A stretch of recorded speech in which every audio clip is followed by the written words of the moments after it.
आता काही लोक आहे ना तोंडाकडे बघतायत की हे हे कशावरनं ठरवताय तुम्ही पॅटर्न, कशावरनं ठरवतो सगळं शिकवतो, आधी समजून घ्या हे. आणि आता सांगू, आता नीट लक्ष द्या. हे प्रत्येक घर किती केबी म्हणजे बघा, आता किती केबी म्हणजे 1 MB असेल 1024. आता मी तुम्हाला परत नाही सांगणार हा 1000 का नाही लिहिला, 1024 का लिहिलाय, कारण 2च्या एक्सपोनेन्शियल मध्ये गोष्टीमध्ये तिथे कधीच आहे ना 1000 ही व्हॅल्यू येत नाही. 2च्या रेज टू मध्ये तुम्ही बघा ना 2 काय असतो माहितीये का, बघा हे सगळे 2च्या घरामध्ये येतात. ठीक आहे, 2 2 2 3 2 4 2 5 2 6 असं जरी लिहिलं त्याला त्याला काय मिळते, मेमरी मिळते. आणि ज्याला मेमरी मिळते त्याला डिक्लेरेशन नाही म्हणत, त्याला काय म्हणतात, डेफिनेशन म्हणतात. काय म्हणतात त्याला, डेफिनेशन.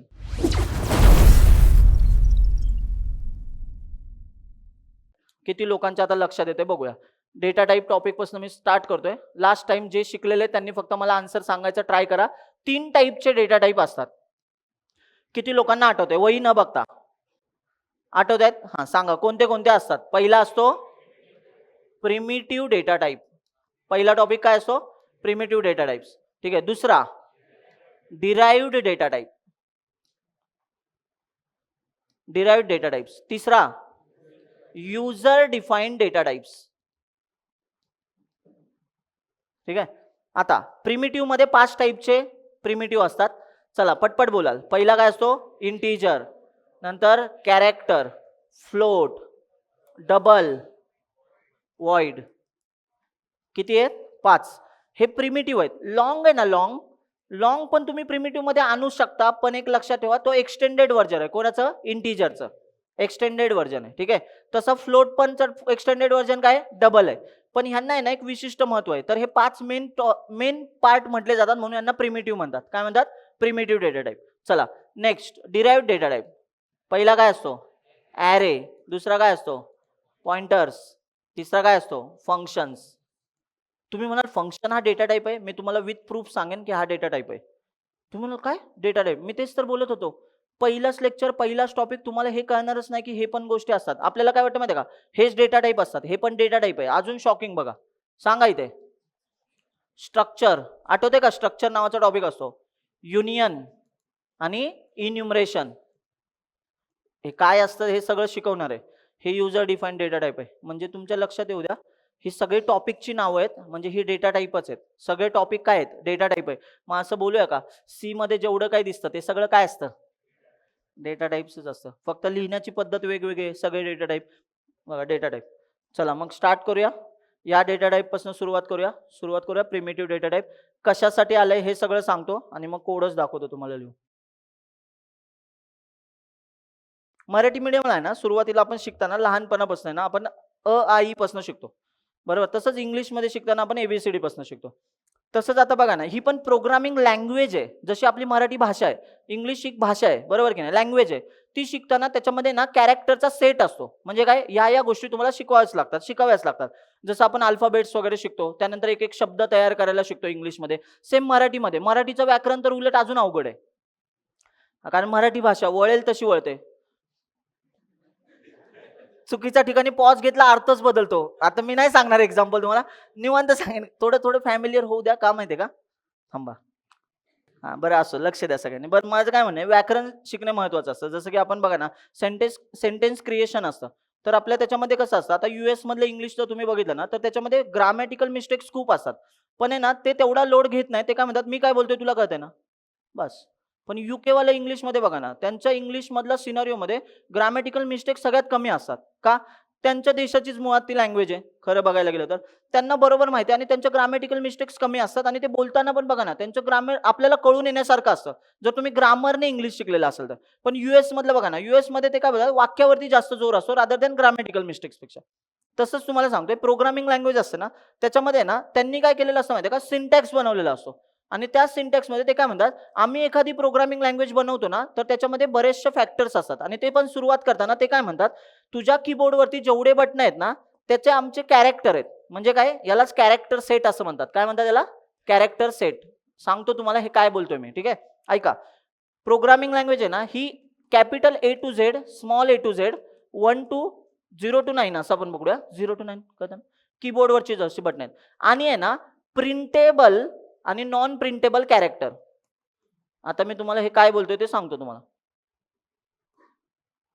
ऐका सगळ्यांनी, ऐकताय ना सगळे? बघा, या सगळ्या गोष्टींमध्ये हे तर तुम्ही वापरणार आहात ए टू झेड, कारण की बघा तुम्ही कोड लिहिला होता आपण, त्याच्यामध्ये मी इंग्लिशचे शब्द लिहिले होते सगळे, म्हणजे कॅपिटल लेटर पण होते, काही स्मॉल लेटर पण होते. मी नंबर पण वापरू शकतो माझ्या प्रोग्रामिंग लँग्वेजमध्ये. आता बघा, ह्या दोघांपैकी प्रिंटेबल कडे जास्त फोकस करा. नॉन प्रिंटेबलचा आपल्याला कोडिंगमध्ये उपयोग असतो, जसा की स्लॅश एन. मला सांगा, स्लॅश एन मी लिहिल्यानंतर तो दिसून नाही येत, पण त्याचा इम्पॅक्ट दिसून येतो. सांगा, स्लॅश एन, तुम्ही स्लॅश एन स्क्रीनवर दिसतो का तुम्हाला? नाही, पण स्लॅश एन काय करतो? नवीन लाईनला घेऊन जातो. म्हणजे याचा अर्थ हा नॉन प्रिंटेबल सारखा झाला, थोडक्यात बघायला गेला. पुन्हा अशा पण काही गोष्टी असतात, शिफ्ट बटन वगैरे आपण दाबतोय, आठवतंय का? आपण गेम वगैरे खेळत असतो तेव्हा आपण कमांड देत असतो बघा, कंट्रोल वगैरेचे बटन. पण कंट्रोलचं बटन ऍक्च्युली बघायला गेलं तर आपल्या प्रोग्रामिंगसाठी उपयोगाचं आहे ना, पण त्याचा इम्पॅक्ट काय दिसतो का? कंट्रोल प्रिंट होऊन येतं का रे? नाही येत. याचाच अर्थ आहे ना, काही नॉन प्रिंटेबल असतात. पण आता सध्या हे नाही ना, हे अवघड वाटेल म्हणून हे सोडून देऊ. पण प्रिंटेबल मध्ये हे तुम्ही ओळखता का? सिम्बॉल असतात, लेस दॅन, ग्रेटर दॅन, हे एक्सक्लेमेटरी मार्क्स, अपोस्ट्रॉफीज, ठीक आहे, हा असतो. परत नोटीस केलंय ना, हे सगळेच्या सगळे आहेत ना, हे कॅरेक्टरचा सेट आहे. म्हणजे ह्यांच्या सगळ्यांचा वापर करून आहे ना आपण प्रोग्रामिंग लँग्वेज लिहिणार आहोत. मग ते प्रोग्रामिंग लँग्वेजचे काही नियम असतात, मग ते काय सांगतो की तुला हे नियम फॉलो करायला पाहिजेत. मग आता हे नियम आहे ना, असं एक एक एक एक नियम बघत बसला तर मजा नाही राहणार. तुम्ही लक्षात घ्या, जेव्हा आपण सी प्रोग्रामिंग लँग्वेजचे 2-3 टॉपिक शिकू ना, तोपर्यंत तुम्ही हे सगळे नियम शिकलेला असाल. मी असं सेपरेट नियम नाही सांगणार तुम्हाला, इथं सेमीकोलनच द्यायला पाहिजे. तुम्हाला ऑटोमॅटिकली कळत जाईल, काही वाक्यांनंतर सेमीकोलन दिला जातो, काही वाक्यांनंतर सेमीकोलन नाही दिला जात. ठीक आहे, का नाही दिला जात? जर तुम्हाला प्रश्न पडला विचारा, मी तुम्हाला आन्सर सांगेन. पण ते नियम आहेत ना. जसं बघा ना, आपण मराठीतलं एखादं वाक्य लिहिलं तर आपण पूर्णविराम देतो, याला पूर्णविराम म्हणतात, माहिती आहे ना? टिंब देतो, टिंब, टिंब टिंब. चला लक्ष द्या, ठीक आहे, हा टिंब म्हणजे आपण पूर्णविराम बोलतो. हेच हिंदीमध्ये लिहिताना बरोबर की नाही? असं तो कंप्लीट सेंटेन्स नंतर लिहितात. आता तुम्ही नोटीस करा रे, याचाच अर्थ आहे ना, यांच्यामध्ये पण काही सेंटेन्स असे असतात ज्याच्यानंतर सेमीकोलन असतो. पण तुम्ही काही बघितलेत का? आता बघा ना, इफ लिहिला, इफ नंतर सेमीकोलन दिला नाही जात. दिला तर चालतो, पण देत का नाही माहितीये का? कारण इफच्या नंतर काय असतो? ब्लॉक असतो ना. मग तो म्हणतो की इफ नंतर तुला हे पाहिजे, इथे सेमीकोलन नको, पण इथे प्रिंटेफ लिहा बरं. प्रिंटेफ संपल्यावर काय असतो? आता मग तुम्ही म्हणाल की सर हे नियम मी लक्षात कसं ठेवणार? रट्टा मारू का? रट्टा मारायची गरज नाही, तुम्हाला ऑटोमॅटिकली कळून जातील. काही फंक्शनचे कॉल असतात त्याच्यानंतर सेमीकोलन असतो. काही गोष्टी अशा असतात, कंट्रोल स्टेटमेंट, त्याच्यानंतर सेमीकोलन नसतो. दिला तरी चालतो, एरर येत नाही, पण कोडचा फ्लो बिघडतो. एक्सप्लेन करेन मी तुम्हाला, काळजी करू नका. हे लक्षात ठेवा, आता काही लिहून घ्यायची गरज नाहीये. ठीक आहे, आता चला येऊया पहिल्या टॉपिककडे. नीट ऐका सगळ्यांनी. आता मला सांगा, मुळात आहे ना डेटा टाईप काय आलं, का आलेत ते मी तुम्हाला सांगतो. डेटा टाइप्स, लक्ष द्या सगळ्यांनी. प्रिमिटिव्ह डेटा टाइप शब्द बघितला. चला मग आता ऐका. समजा आहे ना, आपल्याला एखाद्या, तुम्ही ऍप वगैरे बघितलंय ना, ऍप वगैरे, तर तुम्ही ऍप मध्ये नोटीस केलेलं असेल, काही काही ऍप आहे ना आपलं एज वगैरे घेतात, एज घेतात, नाव घेतात. नाव घेण्यासाठी ते काय म्हणतात की तू तुझं नाव एंटर कर तिथे. मग आपण एंटर करतो. आता नाव हे कॅरेक्टर पासून बनतं. आता मी समजा नाव एंटर केलं शशी, ठीक आहे. 1 2 3 4 5 6 कॅरेक्टर्स आहेत, बरोबर की नाही? पण हा कॅरेक्टर, एक कॅरेक्टरला स्टोअर करण्यासाठी काहीतरी जागा पाहिजे ना. जागा म्हणजे काय? मेमरी. जागा म्हणजे काय? मेमरी. आणि कम्प्युटरच्या भाषेमध्ये मेमरी आहे ना, हे बीट पासून सुरू होते. कुठून सुरू होते? बीट पासून. आता तुम्हाला छोट्या छोट्या गोष्टी नाही कळत, तुम्हाला एकदम मोठ्या मोठ्या गोष्टी कळतात. तुम्हाला जीबी टीबी मधल्या गोष्टी कळत असेल. हा, मग आता एक काम करूया. सगळ्या गोष्टी स्टोअर करण्यासाठी काय लागतात रे? बीट आणि बाईट्स लागतात, बरोबर की नाही? बाईट्स कळतं ना? नक्की. बरं इथे कोणी असं नाही ना, की मी जे बोलतोय आता ते कळत नाहीये. बाईट्स हा शब्द कळतो ना? एखादी फाईल बघा ना, मित्र बोलतो की ही एवढ्या एमबीची फाईल आहे. एक एवढ्या जीबीची फाईल आहे. ऐकलं असेल? तुम्ही बोलता की फोटो काढलाय.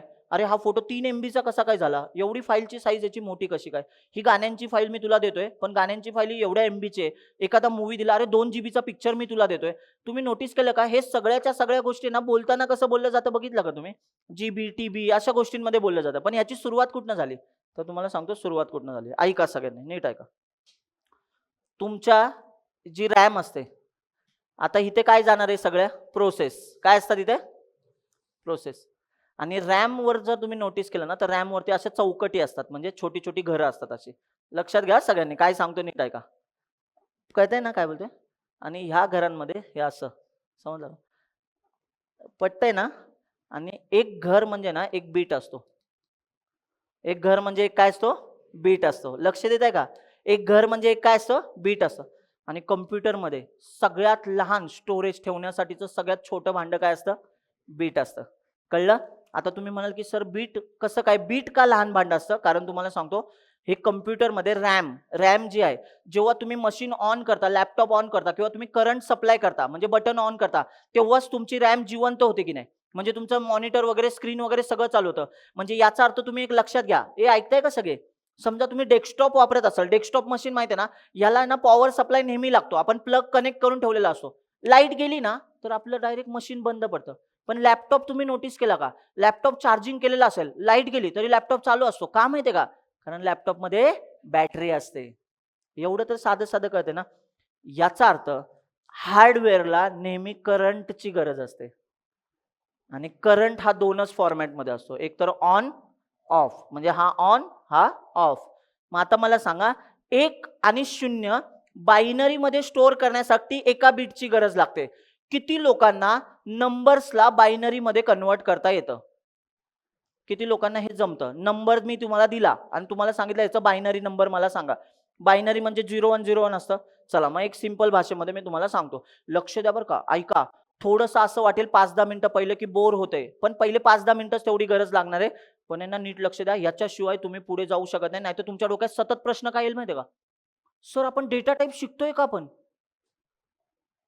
डेटा टाइप का शिकतोय यासाठीच मी तुम्हाला हे सगळं सांगतोय. डेटा टाइप का शिकतोय याच्यासाठी सुरुवात बघा. ऐकताय ना सगळे? चला मी तुम्हाला एक विचारतो प्रश्न. बघा बरं, इथे 0 नंबर आहे, 1 आहे, 2 आहे, 3 आहे, 4 आहे, 5 आहे, 6 आहे, 7 आहे. लक्ष आहे ना सगळ्यांचं? हे नंबर्स आहेत ना आपले नॉर्मल. तर याचा बायनरी नंबर आहे ना, शेवटचे 8 डिजिट बघूया फक्त. ठीक आहे? हा बायनरी नंबर आहे 0चा. 1चा बायनरी नंबर सांगा रे. आता काही लोक बोलतील हे तू कसं ठरवलंस? सांगतो. हा 1 म्हणजे आपला 1 नाहीये. इथली जी बीट आहे ना, बीट म्हणजे काय? हे घर आहे ना घर. हे काय आहे इथलं? ऑन आहे. म्हणजे बघा ना, फॅनला 2च गोष्टी कळतात, ऑन आणि ऑफ. प्लीज लक्ष द्या. नाही कळलं तर मी डबल सांगेन, पण हे लक्षात घ्या, समजलंच पाहिजे. ठीक आहे? सेकंड इयरची लोकं, तुम्हाला तरी नक्कीच कळलं पाहिजे. जे ऑलरेडी एक्सपिरियन्स म्हणजे काय कुठली तरी बॅच केले त्यांना हे माहिती असेलच. ठीक आहे? चला लक्ष द्या. आता सांगा 2. नक्की ना? हां, पुढे.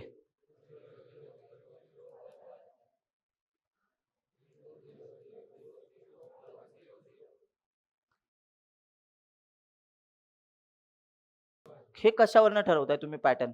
कशावरनं ठरवतो सगळं शिकवतो. आधी समजून घ्या हे. आणि आता सांगू आता नीट लक्ष द्या.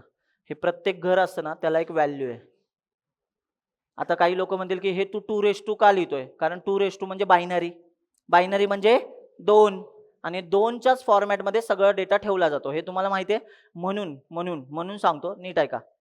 कधी कोणी असं ऐकलंय का? माझ्याकडे ना 500 MB ची रॅम आहे. कधीच ती 500 MB नसते, 512 MB असते. कधी ऐकलंय का? माझ्याकडे 1 GBचं कार्ड आहे. पण 1 GB म्हणजे 1000 MB नसतात ते. 1024 MB असतात. बरं हे किती लोकांना माहिती आहे? नंबर एक्झॅक्टली 1000च्या पटीत नसतो. नोटीस केला? कधीच नसतो. का नसतो माहिती आहे का? कारण 2च्या पॉवरमध्ये 1000 नंबर कधीच येत नाही. 2चा हे हे गणित आहे. ठीक आहे? याच्याशी मी काही खेळत बसू शकणार नाही. तेवढं तुम्हाला कळलं पाहिजे.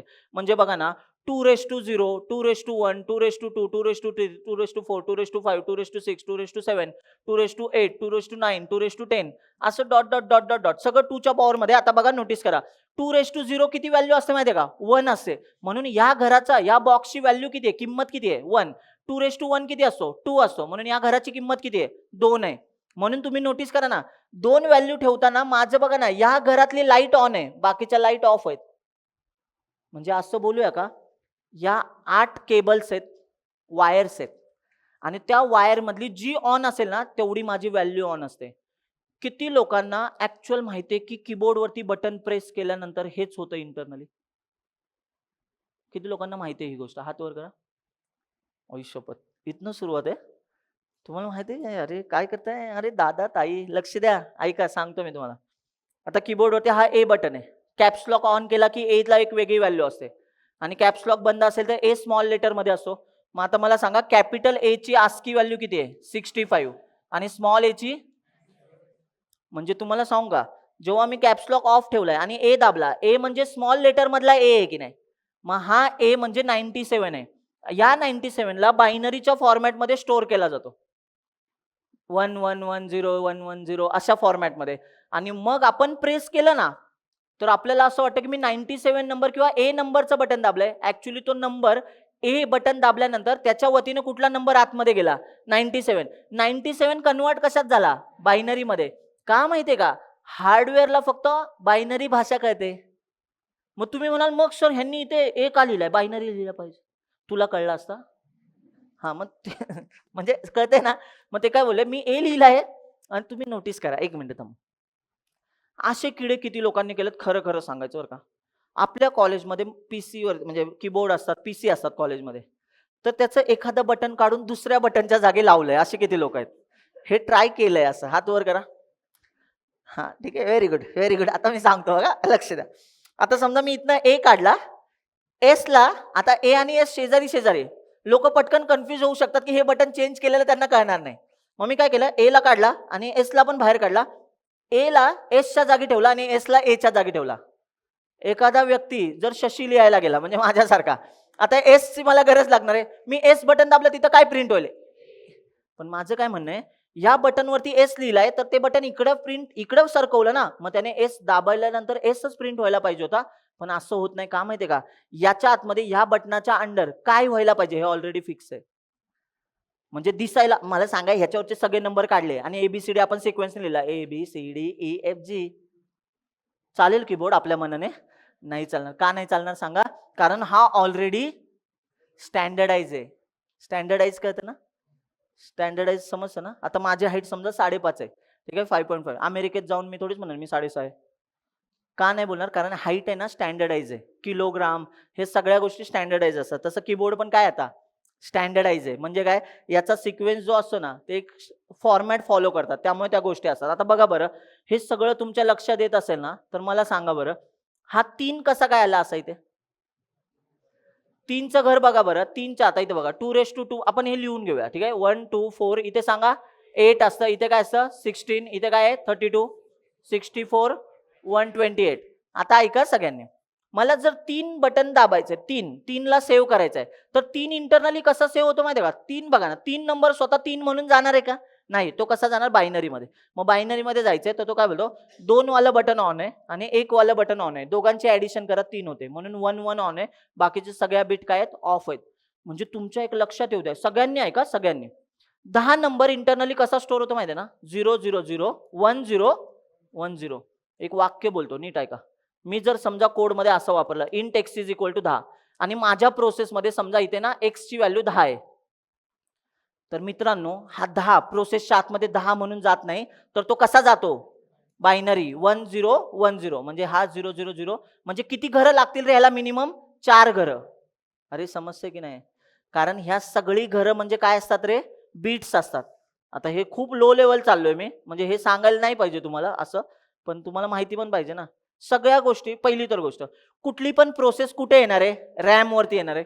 मग रॅम वरती येणार आहे याचाच अर्थ रॅम वर आल्यानंतर त्याला मेमरी मिळणार आहे, स्टोअर होणार आहे. आणि जी स्टोरेज असतं ना रॅम वरच्या सगळ्या गोष्टी कशा फॉर्मॅटमध्ये असतात, बीटच्या फॉर्मॅटमध्ये. मग मी काम करतो, सांगा सगळ्यात लहान कोण असतो रे, बीट. किती बीट म्हणजे 1 बाईट. एक मिनिट थांबा, किती लोकांना हे ऑलरेडी माहिती आहे किती बीट म्हणजे 1 बाईट असतो. थांबा, हात वर करता. खरंच कम्प्युटरलाच चाललोय ना आपण.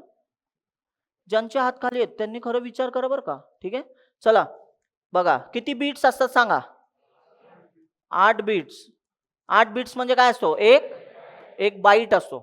आता बाईट नंतर काय येतं सांगा, आधी पटपट आपण हे करूया. चला हे एक एक एक स्टेप बाय स्टेप घेऊया. बीट नंतर काय असतो, बाईट. बाईट नंतर केबी म्हणजे किलो बाईट, नंतर MB megabyte, GB gigabyte, tetrabyte, Tetra Pak. Serious सांगतो, या बाबतीत तरी चुकायला नाही पाहिजे. टीबीने आपल्याकडे हार्ड डिस्क असतात एक्सटर्नल पण, बरोबर की नाही. पोर्टेबल हार्ड डिस्क असतात, आपण 1 TB ची वगैरे घेतो. पण तुम्हाला हे माहिती पाहिजे की या गोष्टी कशा चालतात. बरं ठीक आहे, ह्याच्या वरती पण आहेत, असं नाही की ह्याच्या वरती नाही, पण ऍटलीस्ट हा सिक्वेन्स तरी माहिती पाहिजे. मग आता तुम्ही मला सांगा, आपल्या कुठल्या पण फाईल असतात, आपण बोलतो ना माझी फाईल 10 KB ची आहे, माझ्याकडे फाईल 10 MB ची आहे, माझ्याकडे फाईल 2 GB ची आहे, म्हणजे याचा अर्थ हे इथनं बनत चाललंय. सगळ्यात छोटा कोण आहे सांगा बरं याच्यामध्ये? बीट आहे. किती बीट म्हणजे 1 बाईट असतो? 8 बीट्स म्हणजे 1 बाईट. किती बाईट्स म्हणजे 1 KB असतो रे? 1024 बाईट्स म्हणजे 1 KB असतो. किती KB म्हणजे बघा आता, किती KB म्हणजे 1 MB असेल 1024. आता मी तुम्हाला परत नाही सांगणार, हा 1000 का नाही लिहिला, 1024 का लिहिलाय? कारण 2च्या एक्सपोनेन्शियल मध्ये गोष्टीमध्ये तिथे कधीच आहे ना 1000 ही व्हॅल्यू येत नाही. 2च्या रेज टू मध्ये तुम्ही बघा ना 2 काय असतो?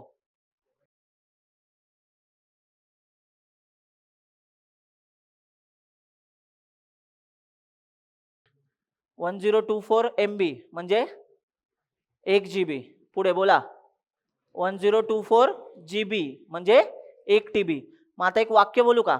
जेव्हा तुम्ही 1 GB म्हणता तेव्हा ते 1000 MB नसतात, 1024 असतात. का माहितीये का? बघा, हे सगळे 2च्या घरामध्ये येतात. ठीक आहे, 2:2, 2:3, 2:4, 2:5, 2:6, 2:7, 2:8, 2:9, 2:10 असेच डॉट डॉट डॉट 2:31 पर्यंत लक्षात ठेवा. का माहितीये का? कारण आपल्या सिनारिओ मध्ये आपल्या इंटिजरची साईज असते 4 बाईट्स. किती असते? 4 बाईट्स. मग ते 4 बाईट्स कसे कन्वर्ट होतात ते सगळं सांगतो, ऐकून घ्या सगळ्यांनी. डेटा टाईप नावाचा टॉपिक चाललाय बरं का, सोपा टॉपिक आहे. आता वाटेल थोडं 2-4 मिनिटं की कळत नाहीये काही, पण समजतील गोष्टी. आता मी तुम्हाला एक ना व्हॅल्यू सांगतो, तुम्ही मला सांगा 2:0 म्हणजे किती व्हॅल्यू असते? 1. 2:1 म्हणजे पटपट बोला. 16, 32, 64, 128, 256, 512. लक्षात आलं का? म्हणजे हा 2:10 असतो जेव्हा आपण 1024 म्हणतो. आता काही लोक म्हणतील सर हा 2च का? परत सांगतो, याला म्हणतात, आणि बायनरी मध्ये डेटा किती असतो? 2च असतो. म्हणजे काय? 0 आणि 1. आणि 2 ह्याला रिप्रेझेंट करण्यासाठी ह्या व्हॅल्यूजला आपण जे बोलतो ना 0101 याला काय म्हणतात? बायनरी. म्हणजे ऑन ऑफ एवढंच असतं. आणि कम्प्युटरला फक्त ऑन ऑफ कळतो एवढं तर कळलं असेल. मग आता सगळ्यांनी पिक्चर मध्ये या, सगळ्यांना गोष्टी कळल्या पाहिजेत. आपण डेटा टाईप पासून सुरू करूया. ठीक आहे, लक्ष द्या. आता ऐका, जेव्हा आहे ना, जेव्हा मला ना एज लिहायचंय, मग मी बघा बरं इथं काय लिहितो? एज. इथं फक्त एज लिहितो. ठीक आहे, आता समजा माझं वय 32 आहे. आता नोटीस करा सगळ्यांनी, मला सांगा हा नंबर मला एज नावाच्या बॉक्समध्ये बसवायचा आहे. तर तुमच्या एक लक्षात येते का? एज नावाचा एक बॉक्स असेल, त्याच्यामध्ये 32 ही व्हॅल्यू असेल. माझं म्हणणं काय, या बॉक्सला काहीतरी साईज असणार आहे.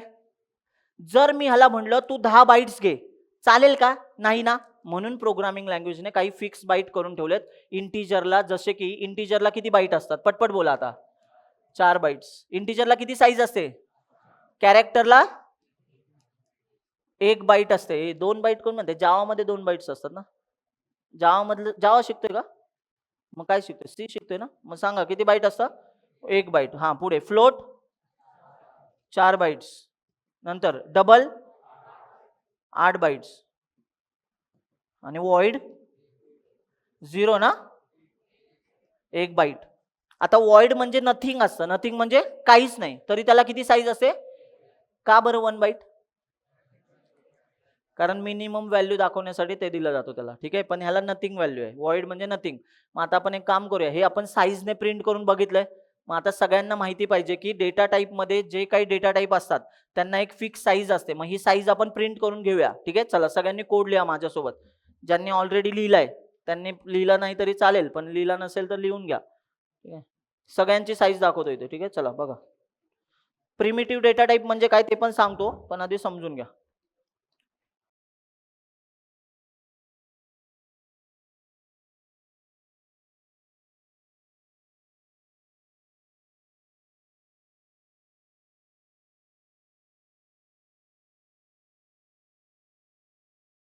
चला, पहिली लाईन काय आपली? Hash include stdio.h. पुढे void main. आता ह्यांना साईज फिक्स का करून दिला ते पण सांगून टाकतो. बघा, तुम्हाला माहिती आहे का किती टाईपचे डेटा टाईप आहेत प्रिमिटिव्ह मध्ये? सगळ्यांनी बोला बरं एकदा. सांगा बरं. 5 आहेत. कोणते कोणते? एक इंट असतो, कॅर असतो, फ्लोट असतो, डबल असतो, वॉइड असतो. आता प्रत्येकाची एक खासियत आहे. इंटीजर म्हणजे जे नंबर स्टोअर करायचे तर काय वापरलं पाहिजे? इंटीजर. कॅरेक्टर स्टोअर करायचे तर कॅर. आणि प्रिसिजन पॉइंट वाले म्हणजे फ्लोटिंग पॉइंट वाले ठेवायचे असेल तर फ्लोट. फ्लोट मध्ये जरा मोठी व्हॅल्यू असेल तर डबल. आणि वॉइड म्हणजे नथिंग, काहीच घेऊन नाही चालला तर वॉइड. ठीक आहे, असे 5 लोक आहेत. तर ह्यांची साईज किती असते ते सांगतो तुम्हाला. चला इथे लक्ष द्या सगळ्यांनी. मी इथे लिहून दाखवतो. प्रिंट एफ, सगळ्यांनी लिहून घ्या कोड. आता जे मी लिहितोय ते नाही कळलं तरी लिहून घ्या जसं तसं, मी सांगेन तुम्हाला. ठीक आहे, हा एल डी काय लिहिलाय ते पण सांगतो. एल डी म्हणजे लॉंग प्रिंट करण्यासाठी सी मध्ये एल डी वापरलं जातं. याला फॉर्मॅट स्पेसिफायर असं म्हणतात. आता काय असतं फॉर्मॅट स्पेसिफायर पुढच्या लेक्चरला कळेलच. फॉर्मॅट स्पेसिफायर काय असतात. ठीक आहे, चला लक्ष द्या इथे. साईज ऑफ, पहिली साईज कोणाची बघायची? इंटीजरची. हा सांगा. दुसरी साईज कॅरेक्टर. तिसरा फ्लोट. चौथा डबल. पाचवा वॉइड. चला इंटीजरची साईज सांगा. 4 बाइट्स. किती बाइट्स? 4 बाइट्स. 4 बाइट्स. कॅरेक्टरची 1 बाइट. फ्लोटची 4 bytes. Double 8 bytes. Void 1 byte. आता हा 0 असतो ऍक्च्युली. किती असतो? 0. पण तो प्लेस होल्डर म्हणून 1 बाइट दिला जातो. ठीक आहे, इथे लॉंग पण लिहितो. लॉंग पण लिहून ठेवा. ऍक्च्युली हा प्रिमिटिव्ह मध्ये कन्सिडर नाही केला जात, पण लॉंग पण लिहून ठेवा. ठीक आहे, लॉंगची किती साईज असते? 8 बाइट्स.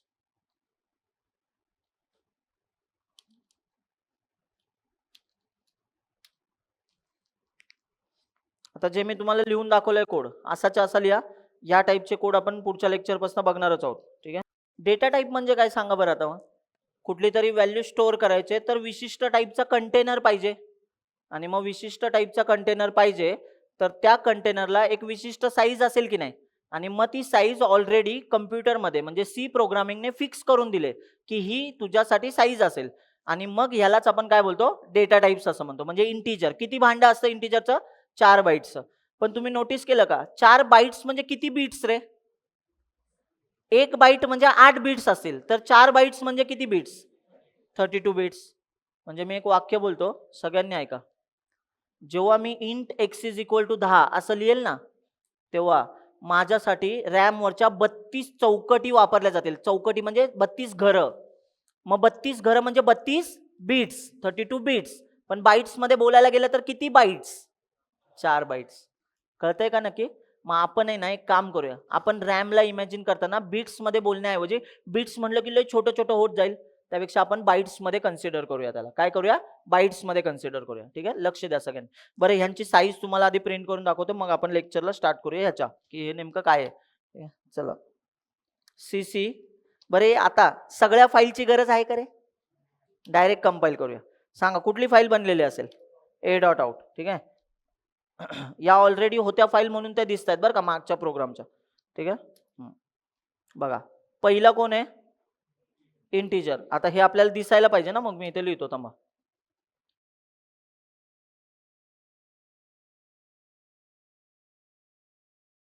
हा कोण आहे? कॅर. कॅरेक्टरची साईज. इथे फ्लोटची साईज. नंतर डबल. लक्ष द्या बरं का सगळ्यांनी. डबल. नंतर वॉइड. आणि हा काय आहे? लॉंग.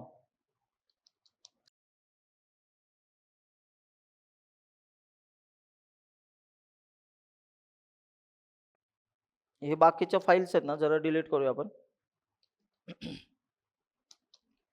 सांगा कुठली कुठली डिलीट करायची फाईल? प्रोग्राम डन ओ, प्रोग्राम 1.1.s. ठीक आहे, आणि a.out पण डिलीट करून टाकू आत्ता. ठीक आहे,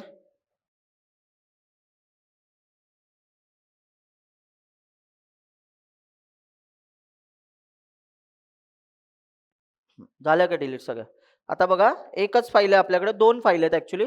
प्रोग्राम 1 आणि प्रोग्राम 2. ही आपली प्रोग्राम 2 वाली फाईल आहे. मी कंपाईल करतो. कंपाईल करताना कुठली फाईल देणार आता मी, प्रोग्राम 2 वाली. रन केला बघा, नोटीस करा इंटिजरची साईज बघा किती दाखवते 4, कॅरेक्टरची साईज 1, फ्लोटची साईज 4, डबलची साईज 8, वॉइडची साईज 1 आणि लॉंगची साईज 8. आता मला सांगा हे जे बॉक्स आहेत ह्या साईज आहेत या मी ठरवल्या का? नाही, या कोणी ठरवल्यात? C programming लँग्वेजने. आता ऐका, सगळ्यांनी नीट ऐका, ज्यांची पहिलीच प्रोग्रामिंग लँग्वेज आहे ना त्यांनी नीट ऐका. ठीक आहे, आता मी तुम्हाला साध्या भाषेत प्रश्न विचारतो, नीट लक्ष द्यायचं सगळ्यांनी. ठीक आहे, मला सांगा जर संडेचा दिवस आहे म्हणजे आज संडे बरोबर, संडेला मराठी घरांमध्ये म्हणजे मराठी भाषिक घरांमध्ये पोहे बनतात नाश्त्याला बरोबर. आता नीट ऐका, आईने कढईमध्ये, कढई प्रकार माहिती आहे ना? कढई किती लोकांना माहिती आहे? एकदा भांड असतं कढई नावाचं एक भांड, हा नशीब सगळ्यांना माहिती. चला असं बरं आहे, हा नाहीतर मग मी पातेलं काहीतरी वेगळं बोलणार होतो. ठीक आहे, चायनीज बोल. आई असं नाही ना करत, हा कढई असते, उलताना असतं, उलतनं म्हणतात त्याला, कालता म्हणतात काही ठिकाणी, उलताना म्हणतात काही म्हणतात. ठीक आहे, मग आई काय करते, पोहे बनवले. आता ऐका, आईने काय केलं, सगळे सकाळी, संडेचा दिवस असा असतो ना म्हणजे फॅमिलीमध्ये तुम्ही जर व्यवस्थित राहिलं असाल म्हणजे तुम्ही एकल कोंडे नसाल, तुमची फॅमिली तुम्हाला इन्व्हॉल्व करत असेल तर, तुमची फॅमिली तुम्हाला इन्व्हॉल्व करायला पाहिजे. ठीक आहे, इन्व्हॉल्व करत नसेल तर मग अवघड आहे. ठीक आहे, पण तुम्हाला इन्व्हॉल्व करत असेल तर ते काय बोलतात, दादा आपण सकाळचा नाश्ता म्हणजे ऍटलिस्ट बाकी दिवशी तर सगळ्यांची कामं असतात पण संडेला तर सगळे एकत्र घरी असतात, तर सकाळी आपण सोबत नाश्ता करूया. मग आईने काय केलं माहितीये का, कढई जशीच्या तशी पोहे बनवलेले बाहेर घेऊन आली म्हणजे आपल्या हॉलमध्ये घेऊन आली आणि म्हटली की अरे यार कढई तर आणले पण डिश आणायच्या राहिल्या. आता पोहे काय कढईत बसून आपल्या घरी असं नसतं ना, घेऊन टाक चल काय नाही होत, हॉस्टेलला जसं असं पण करतो नाही ना, सगळे एकाच डब्यामध्ये ताव मारतात बरोबर. पण घरी कसं असतं माहिती का, आई काय करते, 4 जण बसले तर आई 4 डिश मध्ये 4 पोहे काढून घेते आणि प्रत्येकाला ती डिश बरोबर देते, सर्व करते. आता नोटीस करा, आईने पोहे तर बाहेर आणले पण आई डिश आणायचं विसरली. तर आई आपल्याला म्हणते, दादा जा रे ते पोह्यांसाठी काहीतरी भांड घेऊन ये. आता दादा हुशार, दादाने डायरेक्ट परातच आणली म्हणजे, किंवा मोठे मोठे ताट असतात माहितीये ना, मोठे ताट. आई म्हणेल तुझ्या ना डोक्यात घालायला पाहिजे हे ताट, किंवा चाळण आणली, चाळण हा ठीक आहे. आता तुम्ही इमॅजिन करा काय काय लोक काय बोलते, काय पण काय बोलतोय असं कोण करतं. एक्झॅक्टली हेच मला सांगायचंय, तुमच्याकडनं ही चूक होत नाही कारण की तुम्ही लहानपणापासून बघत आलात, जेव्हा पोहे खायला घेतो ना तेव्हा डिशच आणली जाते. पण तुमच्या घरातल्यांनी जर पोहे खाताना लहानपणापासून परात वापरली असते ना, तर मोठे झाल्यावर तुम्ही परातीची आई आणली असती. म्हणजे परातीची आई म्हणजे परातीपेक्षा मोठं भांड घरात असेल तर तुम्ही काय म्हणाल, आज आहे ना मोठ्या घमेलेमध्ये खाऊया. गावाला असतात माहिती ना मोठे मोठे, हा ते आपण म्हणा, होऊन जाऊ दे खर्च, मजा येईल, जरा सुटसुटीत पोहे राहतील, शेंगदाणे शेंगदाणे खाता येतील. ठीक आहे, म्हणजे इमॅजिन करा. माझं काय म्हणणं आहे, तुम्ही हसताय खरं सगळी गोष्ट झाली, पण तुमच्याकडनं ही चूक का नाही होते, तुम्ही बरोबर छोट्या डिश कशा घेऊन आल्या, कारण तुमचं ऑब्झर्वेशन होतं, तुम्ही एवढे दिवस हेच बघत आला, आई जेव्हा पोह्यांसाठी डिश देते ना तेव्हा हीच डिश वापरते. याचा अर्थ मित्रांनो आपल्याला माहिती आहे की पोह्यांसाठी हा कंटेनर वापरतात. आता एक्झाम्पल नंबर 2, नीट लक्ष द्या. आई जेवायला वाढते, आई काय बोलली, अरे दादा मला मदत करतो का, बाहेर बरेचसे लोक जेवायला आलेत बरोबर की नाही, मग तू मला मदत कर, काय काम कर, ताटं घे सगळ्यांची आणि वाट्या वगैरे घे, मी तुम्हाला भाजी वगैरे सगळं सर्व करून देते. आता तुम्ही इमॅजिन करा, तुम्हाला माहिती आहे रस्सा भाजी केलेली आहे तर आपल्याकडे छोटे छोटे बाऊल असतात. आता बाऊल आपल्याकडे म्हणत नाही, आपल्याकडे वाटी म्हणतात, बोल, ते कॉन्व्हेंट, बोल, बाऊल पण नाही म्हणत ते, बोल, आमच्याकडे लगेच बोलायला सुरुवात करतात. ठीक आहे, भारी आहे. ठीक आहे, असो, तुम्हाला ना आत्ता नाही मजा येणार, जेव्हा कंपनीत जाल ना तेव्हा तुम्हाला 101 ॲक्सेंट दिसतील. म्हणजे असं घरी म्हणते हे दी की भाकरी असलं बोलणार पण तिकडून हो what are you doing man, अरे येड्या. आणि घरी म्हणते ए दी की वाढ की लवकर जेवायला, म्हणजे असलं गावठी बोलणार, तिकडे जाऊन एकदम ऑटोमॅटिकली त्यांच्याकडे इंग्रज म्हणजे असा आतमध्ये येतो व्यक्ती, असा एक बाहेर येतो त्यांच्यातनं. ठीक आहे, असो, चला आपल्या एक्झाम्पल मध्ये कायम राहूया. ठीक आहे, मला सांगा वाटी. आता तुम्ही आईने सांगितलं की काहीतरी छोटं भांड घे ज्याच्यामध्ये रस्सा भाजी काढायची. तुमच्या ना ऑब्झर्वेशन एवढं भारी असतं ना की तुम्ही बरोबर आहे ना, रस्स्यासाठी आपण जी रोज भाजी घेतो ना, वाटी घेतो ना, तीच बरोबर वाटी आपण घेऊन आहे ना प्रत्येक प्लेटमध्ये ठेवतो. आई आपल्याला काय बोलते की तू मदत करतोय, चांगली गोष्ट आहे, व्हेरी गुड.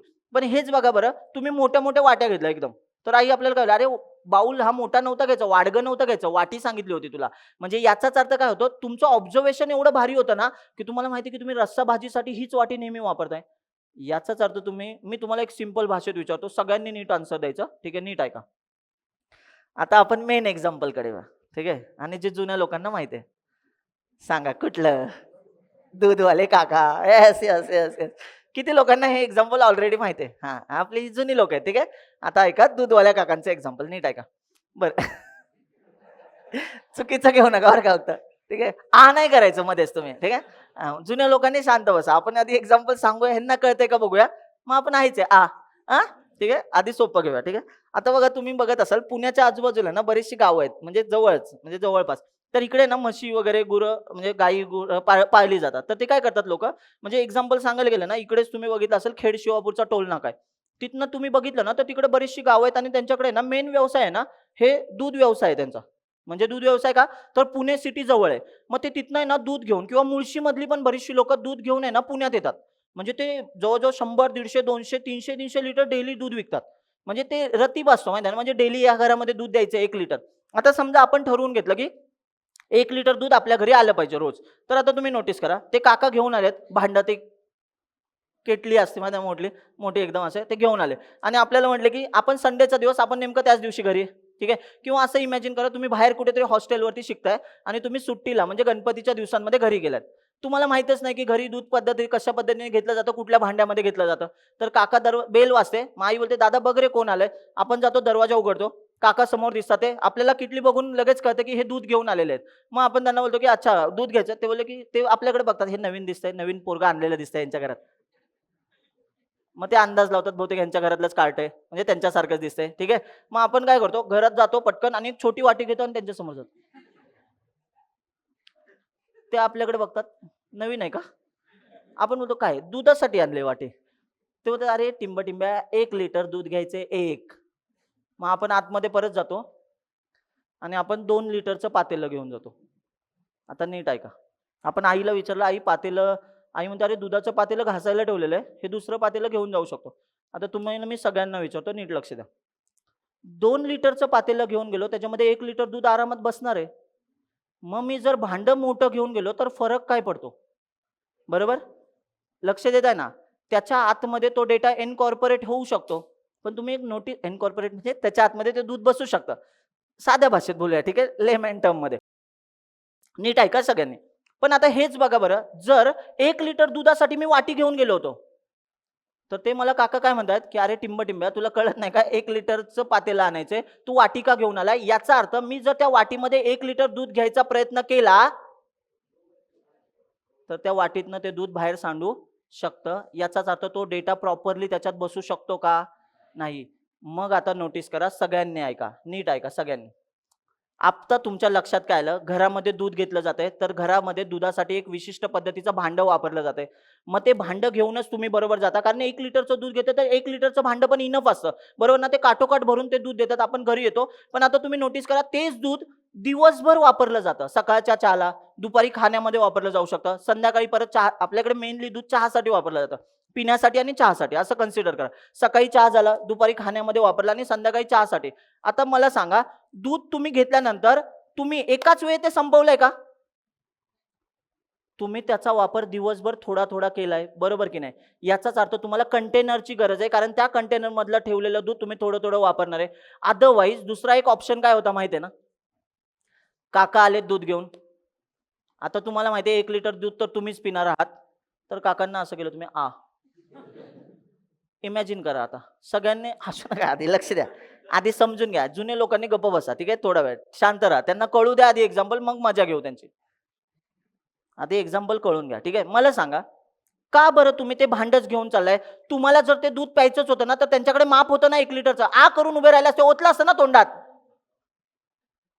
तुम्ही "अरे पण मास्तर, ते दूध परत वापरता आलं पण पाहिजे ना." बरोबर की नाही? कारण दिवसभरासाठी वेगवेगळ्या कामासाठी दूध वापरणार आहे.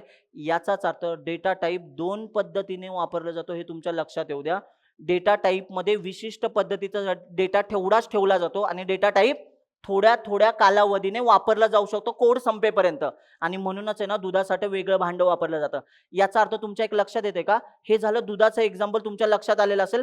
सांगा बरं 1 लिटर दूध देताय तर 1 लिटरचा कंटेनर इनफ आहे. पण आता तुम्ही मला सांगा समजा घरामध्ये पाहुणे येत आहेत. म्हणजे आता गणपतीचा सण असतो, ताई वगैरे, आत्या वगैरे सगळे घरी आलेत. तर त्या दिवशी आईला माहिती आहे की आज दूध जरा जास्त लागणार आहे. तर आईने त्यांना ऑलरेडी सांगितलं असतं, "आज आमच्याकडे 2 लिटर दूध घेऊन या." बरोबर? आता तुम्ही बघा, तुम्ही रोजच्या सवयीप्रमाणे 1 लिटरचं भांडं घेऊन गेलात. पण डेटा तर 2 लिटर दुधा एवढा आला. मला सांगा 1 लिटरच्या भांड्यामध्ये कोंबून-कोंबून आपण 2 लिटर दूध भरू शकतो का? काय होईल रे डेटा लॉस होईल. म्हणजे याचाच अर्थ नीट ऐका सगळ्यांनी, जर समजा 2 लिटरचं दूध घ्यायला तुम्ही 3-4 लिटर 5 लिटरचं भांडं वापरलं ना तरी चालू शकतं, पण त्याच्यापेक्षा छोटं भांडं वापरलं तर डेटा काय होतो, लॉस होतो. म्हणून आहे ना डेटा टाईप समजून घ्यायची गरज असते. प्रोग्रामिंग लँग्वेजमध्ये एवढे डेटा टाईप हे प्रिमिटिव्ह मानले जातात. प्रिमिटिव्ह म्हणजे यांना एक विशिष्ट महत्व आहे. ते काय सांगतात, तुम्हाला हे डेटा टाईप समजून घेतले पाहिजेत. समजून म्हणजे काय, एकाची व्हॅल्यू आहे 4 म्हणजे ह्याच्यामध्ये 4 एवढी जागा आहे, ह्याच्यामध्ये 4 एवढा डेटा बसू शकतो. दुसऱ्याची जागा किती आहे, 1 म्हणजे त्याच्यामध्ये एकच डेटा बसू शकतो. तिसऱ्याची जागा किती आहे, 4 त्याच्यामध्ये 4 जागा एवढा डेटा बसू शकतो. मग आता तुम्ही मला सांगाल, सगळ्यांनी बोलायचं, आता एकदम बोलू शकता. सगळेच्या सगळे डेटा टाईप याच्या व्हॅल्यू आपण ठरवल्यात की प्रोग्रामिंग लँग्वेजमध्ये आधीपासूनच याच्या व्हॅल्यू ठरलेल्या आहेत, आधीपासूनच ठरलेल्या आहेत. म्हणजे याचाच अर्थ मी एक वाक्य बोलतो, नीट ऐका बघा. कोणीतरी घरातलं ते दूध घेताना एक पातेलं सुरुवातीला ट्रायल अँड एररने वापरलं असेल. म्हणजे कुठल्या पातेल्यामध्ये 1 लिटर दूध बसतंय हे आधी ट्रायल अँड एरर केला. त्यानंतर तेच पातेलं नेहमी 1 लिटरच्या दुधासाठी वापरलं जायला लागलं. याचा अर्थ हा डेटा टाईप फिक्स करण्यात आला. 1 लिटरच्या दुधासाठी आपण दुधाचं हेच पातेलं वापरतो. कळतंय की नाही सगळ्यांना? एक्झॅक्टली सांगतो तुम्हाला, सुरुवातीला प्रोग्रामिंग लँग्वेज बनवताना त्यांना माहिती होतं की ह्या टाईपचा डेटा इंटिजर व्हॅल्यूमध्ये स्टोअर करायचा आहे, तर इंटिजर 4 बाईटचा असायला पाहिजे, जेणेकरून त्याच्यामध्ये मॅक्सिमम व्हॅल्यू बसू शकते इंटिजरवाली. जर एखाद्याला फ्लोटिंग व्हॅल्यू ठेवायची म्हणजे कोणाची तरी सॅलरीचा नंबर स्टोअर करायचा आहे, सॅलरी इंटिजरमध्ये बसते का मला सांगा? फ्लोट कळतं ना, पॉइंटवाले नंबर्स. जर इंटिजरमध्ये बिना पॉइंटवाले नंबर बसतात, याचा अर्थ पॉइंटवाला नंबर जर इंटिजरमध्ये ठेवला तर डेटा काय होईल, लॉस होऊ शकतो. आणि म्हणून त्यांनी काय केलंय, सगळे डेटा टाईप फिक्स करून टाकलेत. आता मी तुम्हाला विचारतो, नीट ऐका सगळ्यांनी. मी तुम्हाला हे एक एक्झाम्पल सांगितलं बरोबर, तुम्ही मला रिअल टाइम एक्झाम्पल सांगा जिथं डेटा टाईपला आपण कन्सेप्ट मॅप करू शकतो. कुठलीही गोष्ट आणि त्याच्यासाठी आपण बरोबर त्याच टाईपचा बॉक्स वापरतो हे तुम्ही मला सांगाल. चला पटपट बोलायचं, हात वर करायचा, एक एक एक्झाम्पल रिअल टाइम असलं पाहिजे फक्त ते, ठीक आहे. चला, लॅपटॉप बॅग. लॅपटॉप बॅग मध्ये तुम्ही नोटीस केलं का, लॅपटॉप ठेवण्यासाठी एक वेगळा कप्पा दिला जातो बरोबर ना, त्याच्या आतमध्ये बरोबर लॅपटॉप बसतो, त्याला आपण स्टिक पण करू शकतो बरोबर की नाही. लॅपटॉप बॅग तो कव्हर झाला त्याचा, म्हणजे ठेवण्यासाठी एक डेटा टाईप कंटेनर आहे. कळलं, गुड, व्हेरी गुड. नेक्स्ट, कारच्या सीट्स. नोटीस करा, जर तुमची कार 5 सीटर असेल तर तुम्ही एक्स्ट्राचा डेटा त्याच्यात भरू शकता का, डेटा ओव्हरफ्लो होतो. तुम्हाला नाही सर आम्ही मांडीवर बसतो, एक थोडं जरा विचार करा काय बोलतोय आपण, ठीक आहे. हा, लांबचा प्रवास जरा इमॅजिन करा, लांबचा प्रवास, ठीक आहे. हा, एवढ्या 5 सीटर कार आहे, ठीक आहे, 5 सीटर, त्याच्यात पण 4 लोक बसले ना तरच बऱ्यापैकी लोक निवांत जातात थोडं, नाहीतर मग अवघडून बसायला लागतं. अदरवाईज बघा ना, आपल्या जेवढ्या पॅसेंजरची कॅपॅसिटी आहे, आता थोडक्यात काय सांगायला गेलं, घरामध्ये जर 6-7 पब्लिक आहे घरात, तर 7 सीटर कार प्रेफर केली जाईल ना, रादर दॅन 4 सीटर कार, बरोबर की नाही. म्हणजे याचाच अर्थ आपल्याला ज्या टाईपची गोष्ट लागणार आहे त्या टाईपचा आपण डेटा टाईप आणतोय. म्हणजे आपण कार घेताना त्याच टाईपची कार घेतोय. लक्षात आलं, data type. Good, nice example, मस्त. नेक्स्ट, हा, वॉटर बॉटल. बघा ना, 1 लिटर पाण्याची बॉटल आहे, 2 लिटर पण असते, 5 लिटरची पण असू शकते. जेवढी गरज आहे तेवढ्या टाईपचा डेटा टाईप आपण वापरतोय. गुड. मी तुम्हाला बडबडायला का सांगतोय माहिती का, रिअल टाइम एक्झाम्पल द्या जेणेकरून तुम्हाला मॅप होतील डेटा टाईपची खरंच गरज का लागली, ठीक आहे. त्या विशिष्ट पद्धतीचंच भांड आपण वापरतो. नोटीस करा का. Next, phone cover. Phone cover बघा ना, फोनचा कव्हर आहे, त्याच्यामध्ये त्याच्यापेक्षा मोठ्या साईजचा फोन बसू शकतो का, नाही बसू शकतो. छोट्या साईजचा बसू शकतो, पण तुम्हाला माहिती आहे ना तो कम्फर्टेबल असेल का, तिथे नाही असणार आहे. प्रॉपर बसेल का, नाही बसणार आहे, ठीक आहे. नेक्स्ट, बोला बोला बोला, पटपट बोला. हा, पेन ड्राईव्ह. कसं काय,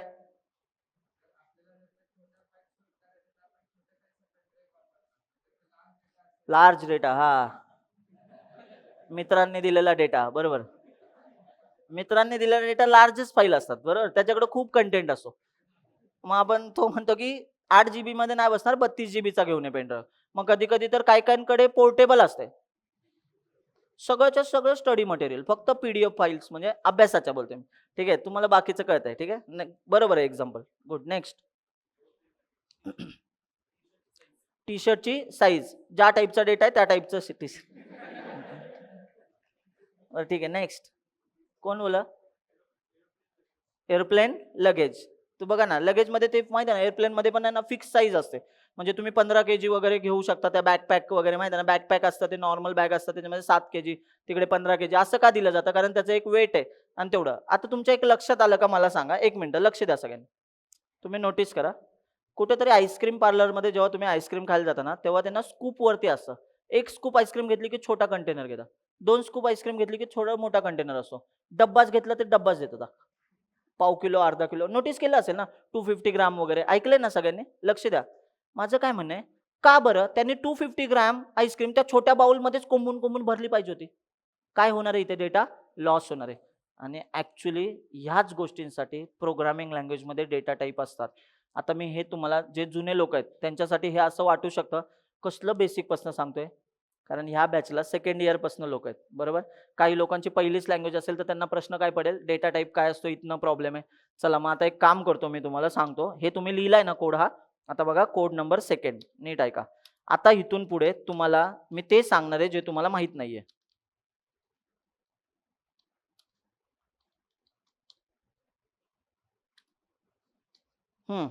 चला लक्ष द्या सगळ्यांनी. void main int x is equal to 5 लिहितो इथे. किती लिहितो? 5. ठीक आहे. हा, आता मला ह्या x ला आहे ना प्रिंट करायचं असेल ना, तर तुम्हाला माहिती आहे ना की याच्यामध्ये फॉर्मॅट स्पेसिफायर लागतात. किती लोकांना माहिती आहे की या डबल कोटमध्ये काय लिहावं लागतं मला? x ला जर प्रिंट करायचं असेल तर माहिती आहे ना, इथे मी डायरेक्ट x असं लिहू शकत नाही, माहिती आहे ना? इथे मला काहीतरी लिहावं लागतं ना. किती लोकांना माहिती आहे ऑलरेडी? हात वर करा. सी लँग्वेज मधलं बेसिक गोष्टी माहिती आहेत. ताठ हात वर करा जरा. %d लिहावा लागतो. बरं, हा कोड किती लोकांनी बघितलाय असा? %d लिहितात. बघितलाय फक्त कोड. ते काय करतं ते नंतर सांगतो. ठीक आहे. ह्याला काय म्हणतात माहिती आहे ना? Format specifier. फॉर्मॅट स्पेसिफायर म्हणजे काय? सगळं सांगतो. आता सगळ्यांनी लेक्चरमध्ये 100% लक्ष द्या. पुढचे 5-10 मिनिटच लेक्चर आहे. ठीक आहे. नीट लक्ष द्या. गोष्ट कळली तरच पुढच्या लेक्चरला या. आज नाही कळलं तर पुढे येऊच नका. ठीक आहे. नाही आला तरी चालेल. का? कारण की इथनं पुढे अशाच गोष्टी असणार आहेत. ऑपरेटर असणार आहेत. इफ एल्स वगैरे अशा गोष्टी असणार आहेत. चला लक्ष द्या सगळ्यांनी. मी इथे स्लॅश इन देतो कारण नवीन लाईनला मला जायचंय. ठीक आहे. आता बघा बरं, हा x ची व्हॅल्यू काय प्रिंट करेल रे? अरे बोला, 5 प्रिंट करेल. का बरं 5? बघा आउटपुट आलं का 5? दिसतंय ना सगळ्यांना? किती आउटपुट आलं? 5. जर आता मित्रांनो आणि मैत्रिणींनो, आता मी तुम्हाला आहे ना सेम क्वेश्चन मुद्दाम विचारतोय. ठीक आहे. आता मी आहे ना अजून एक व्हेरिएबल घेतलं. याच्यामध्ये डेटा ठेवला y आणि इथे आहे ना लक्ष द्या बरं का, इथे 25 डेटा ठेवला. आता मला y ला प्रिंट करायचं तर मी कसा करेल? %d आणि इथे y प्रिंट करेल. नोटीस करा सगळ्यांनी. आता या दोघांचा आन्सर काय असेल? याचा आन्सर काय असेल? 5. याचा आन्सर काय असेल? 25. म्हणजे 5 आणि 25 आन्सर आलं पाहिजे. बघा 5 आणि 25 आलं आन्सर. आता नोटीस करा, एक गोष्ट दाखवतो. हे मी असेच XY असेच नंबर वापरतोय, पण ज्या लोकांनी जर्सी नंबर हा शब्द ऐकलाय का तुम्ही? प्लेयरचा एक जर्सी नंबर असतो, बरोबर? आता समजा विराट कोहलीचा जर्सी नंबर आहे 18. 18 ही इंटिजर व्हॅल्यू आहे. कधी कोणी बघितलं का जर्सी नंबर फ्लोट असतो का? 18.5. विराट कोहली बोला नाही माझा लकी नंबर 18.5 आहे, आजपासून मी 18.5 वापरेन. असं रोहित शर्मा बोला 45.45, 45.5. आठवत आहे? असं नाही म्हणणार, तो वडापाव आहे तो. ठीक आहे, ऐका. रोहित शर्मा वडापाव आहे. ठीक आहे, लक्ष द्या. Integer Jersey number. मला सांगा बरं, जर्सी नंबर लिहितोय तर मी हे असं लिहिलं. लक्ष द्या सगळ्यांनी. आता नोटीस करा, बघूया किती लोकांना गोष्टी कळतात. मला जर्सी नंबर नावाच्या बॉक्समध्ये 18 हा डेटा ठेवायचा आहे. पण आता तुम्ही नोटीस केलं का, मी इथे काहीतरी लिहिलं नाहीये. काय लिहिलं नाही सांगा? डेटा टाइप नाही लिहिलाय. याचा अर्थ जर्सी नंबर नावाचा बॉक्स बनेल, पण तो त्याला लक्षात नाही ते ह्याला साईज किती द्यायली पाहिजे, बरोबर की नाही? साईज किती दिली पाहिजे. तो काय बोलतो, अरे साईज कसं कळणार याच्यावरनं? Jersey number is equal to 18. आणि कंपायलर आपल्याला इथे एरर देतो. कंपायलर काय म्हणतो माहिती का? अरे मित्रा, जेव्हा तू काही डेटा ठेवतोय ना, तेव्हा तू त्याचा काय मेन्शन कर? डेटा टाइप मेन्शन कर. मग बघा बरं, मी इथे लिहितो. एरर येईल का? वाचा. Jersey number undeclared. याचा अर्थ जर्सी नंबरला तू डिक्लेअर केलेला नाहीये. तू त्याला एखादा डेटा टाइप काय कर? डिक्लेअर कर. मग मी काय करतो मला सांगा तुम्ही, जर इंटिजर डेटा आहे तर मला इथला कुठला डेटा टाइप वापरायला पाहिजे? इंटिजर. मग आता नोटीस करा, मी इंटिजर वापरला. ठीक आहे. आता मला सांगा, हे लक्ष द्या बरं का, सोपं आहे, मजेशीर आहे बरं का. मला सांगा, किती लोकांना बॅटिंग ॲव्हरेज कन्सेप्ट माहिती आहे का? बॅटिंग ॲव्हरेज, ॲव्हरेज माहिती आहे ना कन्सेप्ट? मुलींना विचारतोय, बॅटिंग ॲव्हरेज म्हणजे कळलं ना? प्रत्येक मॅच, आता समजा 100 मॅच खेळलाय, ठीक आहे, लक्ष आहे ना, तुम्हाला तर माहिती असेल ना? नाही माहिती? ॲव्हरेज किती लोकांना बॅटिंग ॲव्हरेज माहिती आहे? मुलींपैकी पण हात वर करू शकता. ताठ हात वर करा. Batting average. हां, तुम्हाला माहिती आहे हे कौतुक आहे, काही लोकांना माहिती आहे ना तर कौतुक आहे. ठीक आहे, ऐका मी काय सांगतो. समजा एखादा प्लेअर 100 मॅच खेळला. 100 मॅच कळते, 100 मॅच म्हणजे 100 मॅच बरं का. हा ठीक आहे, किती बघा सोपं करून सांगितलं की नाही. हा ऐका, 100 मॅच खेळला. समजा 100 मॅच मध्ये त्या प्लेअरने 5000 रन केले, असा कुठला प्लेअर करत नाही, नाही होत. ठीक आहे, 33 मॅच तुम्हाला माहिती असेल ना, ऍव्हरेज 30 मॅच मध्ये 1000 रन करणारे प्लेअर आहेत. पण 100 मॅच मध्ये 5000 रन करणे जरा अवघड काम असतं. पण आपण घेऊया. आता तुम्ही मला सांगा, 100 मॅच मध्ये एखाद्या प्लेअरने 5000 रन केलेत, तर ऍव्हरेज त्याने एका मॅच मध्ये किती रन केलेत? गणिताचा प्रश्न. 50. म्हणजे त्याचा बॅटिंगचा ऍव्हरेज काय झाला? 50. ऐ काय राव, हा हे तुमच्याकडनं अपेक्षा नव्हती. ठीक आहे, तुम्हाला माहिती पाहिजे. ठीक आहे, इकॉनॉमी काय असतं बॉलरची? एका ओव्हरला माहिती आहे ना, बॉलरला काही चोपतात लय, कधी कधी तो जास्त विकेट पण काढतो. तर ऍव्हरेज त्याने ओव्हर किती टाकल्यात आणि त्याने किती रन दिलेत त्यांनी.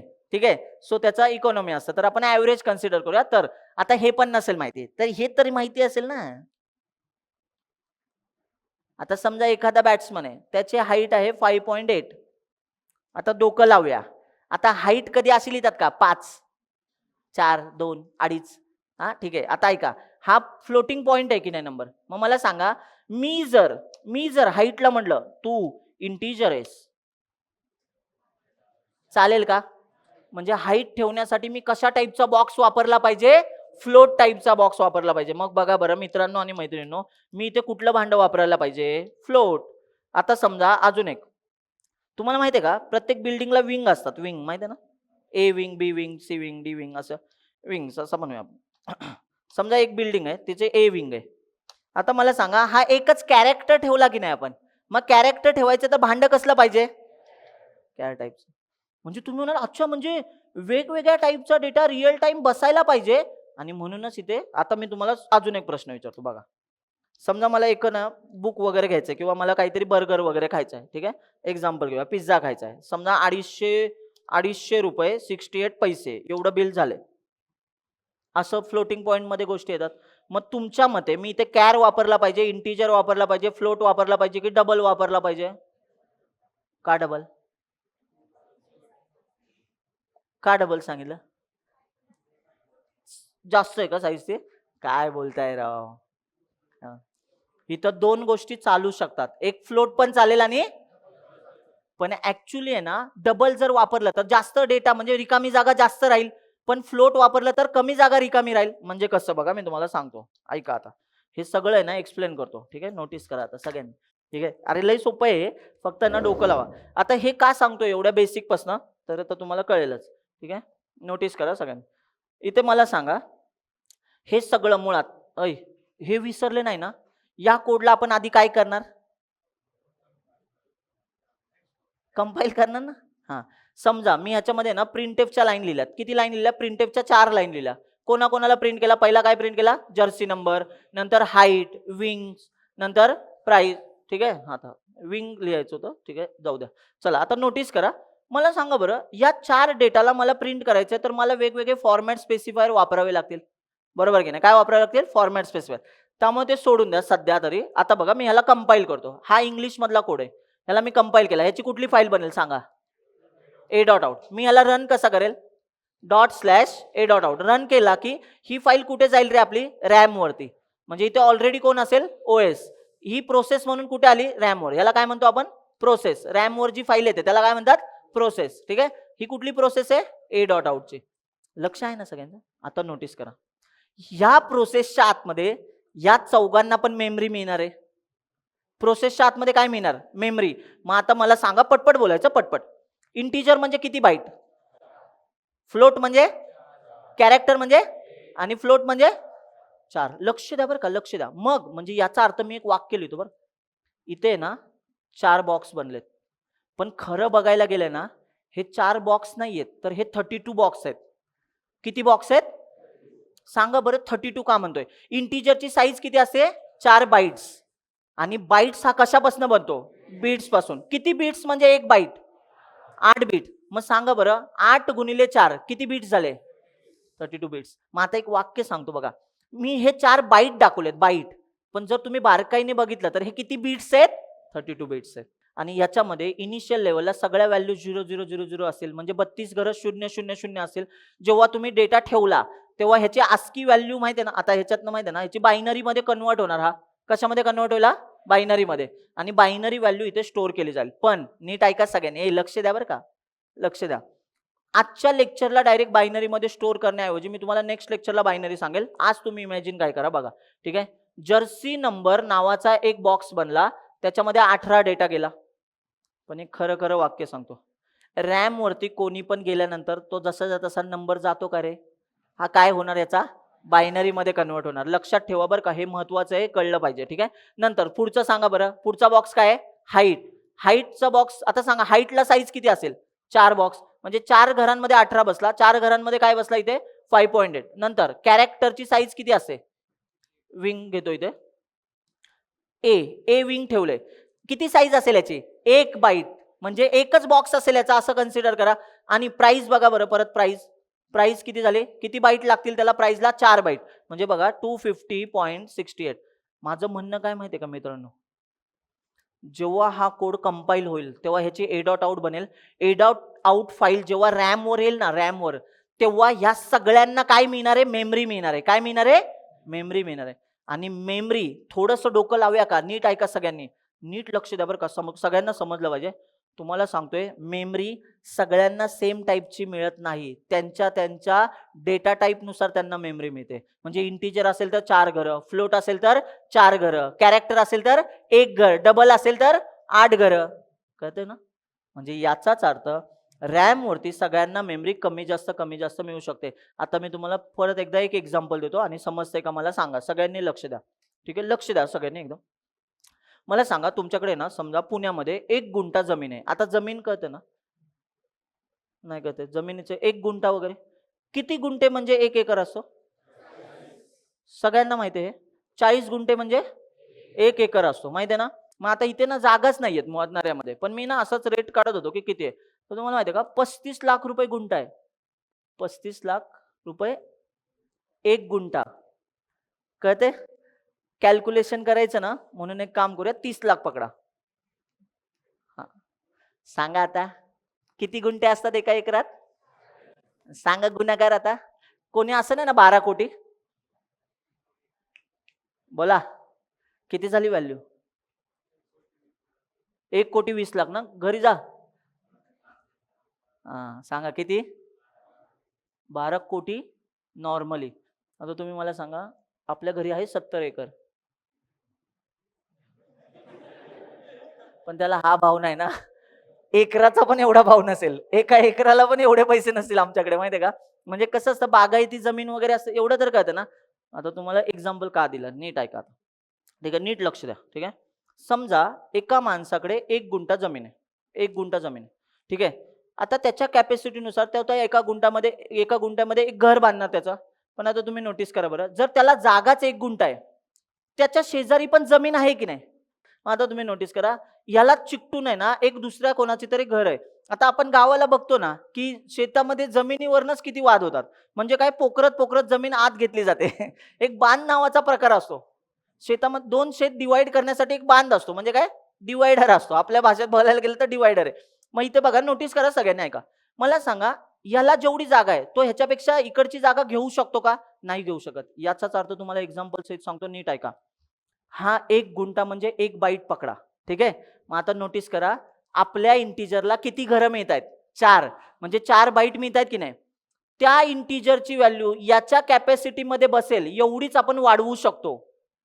पण एका पॉइंट नंतर तुम्ही व्हॅल्यू वाढवायला गेला तर ह्याला पलीकडच्या घरात ऍक्सेस करावा लागेल की नाही? आणि अशा वेळेस शेजारच्या घरातला भांडायला येऊ शकतो. आणि ओएस काय म्हणते, तुला ना 4 बाईट जागा दिले, म्हणजे तुला 4 घरं दिलेत ना, तर तू तेवढाच वाढ जेवढी तुझी कॅपॅसिटी आहे. त्याच्यापेक्षा पलीकडे वाढायला गेला तर मी तुला मारून टाकेन. आणि खरंच मी ओएसच्या भाषेत सांगतोय, ओएस इकडे यांना एक्स्ट्राची जागा देऊ देत नाही. मग तुमच्या ह्याच्यामध्ये एरर्स येतात. आता तुम्हाला एक्झाम्पल नसेल पटलं तर एक काम करूया, सगळ्यात छोटा माणूस हा आहे बघा, याची साईज किती आहे बघा? एक अरे बोला ना, 1 बाईट. मजा घेऊया आता, ठीक आहे. नीट लक्ष द्या, प्लीज लक्ष द्या, ठीक आहे. माझ्या सोबत राहा बरं का, कळतंय ना काय बोलतोय? हे मला तुम्हाला दाखवायचं की हे कसं स्टोअर करतं ह्याच्या आतमध्ये. आता बघा मी हे क्लीन करतोय, नीट नोटीस करा, एकदम सोप्या भाषेत सांगतो. मला सांगा, हा ए नावाचा माणूस आहे, याला किती घर जागा मिळाली? एक घर. मजा आहे, मजा, नीट लक्ष द्या. आता ह्या व्हेरिएबलचं नाव आपल्या विंग आहे. नंबर ऑफ विंग्स किती असेल? 10-12 विंग्स आहेत, त्यातले एक विंग स्टोअर केली, ती ए विंग आहे. ठीक आहे, मला सांगा ह्याची जागा किती आहे? ए. एक विंग म्हणजे ए. तुम्हाला एक सांगतो, याची आस्की व्हॅल्यू किती आहे माहिती आहे का? आस्की व्हॅल्यू म्हणजे कळते ना, मी मगाशी सांगितलं ए कॅरेक्टर जेव्हा आपण प्रेस करतो ना, तेव्हा ह्याची कॅपिटल व्हॅल्यू असते 65. आता 65 चा बायनरी नंबर स्टोअर होणार. ठीक आहे, पण आता आपण काय म्हणूया, ए आपल्याला दिसायला ए दिसतोय, पण ऍक्च्युली इथे नंबर कुठला गेलाय? 65. पण दिसायला पण 65 नंबर दिसायला वाटतोय, पण 65 ओरिजिनली गेला का? नाही. याची काय गेली? Binary value. बायनरी व्हॅल्यू माहिती आहे ना? बरं 65 ची बायनरी व्हॅल्यू लिहूया का? बरं, ज्यांना कळत नसेल, मी नेक्स्ट लेक्चरला तुम्हाला बायनरी पण शिकवेन, काळजी करू नका, किंवा त्याचा व्हिडिओ तरी देईल तुम्हाला.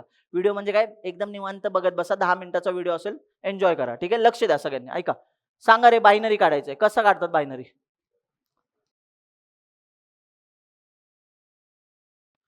आता ऐका, किती जागा ह्याला? एक बाईट. एक बाईट म्हणजे किती बीट्स?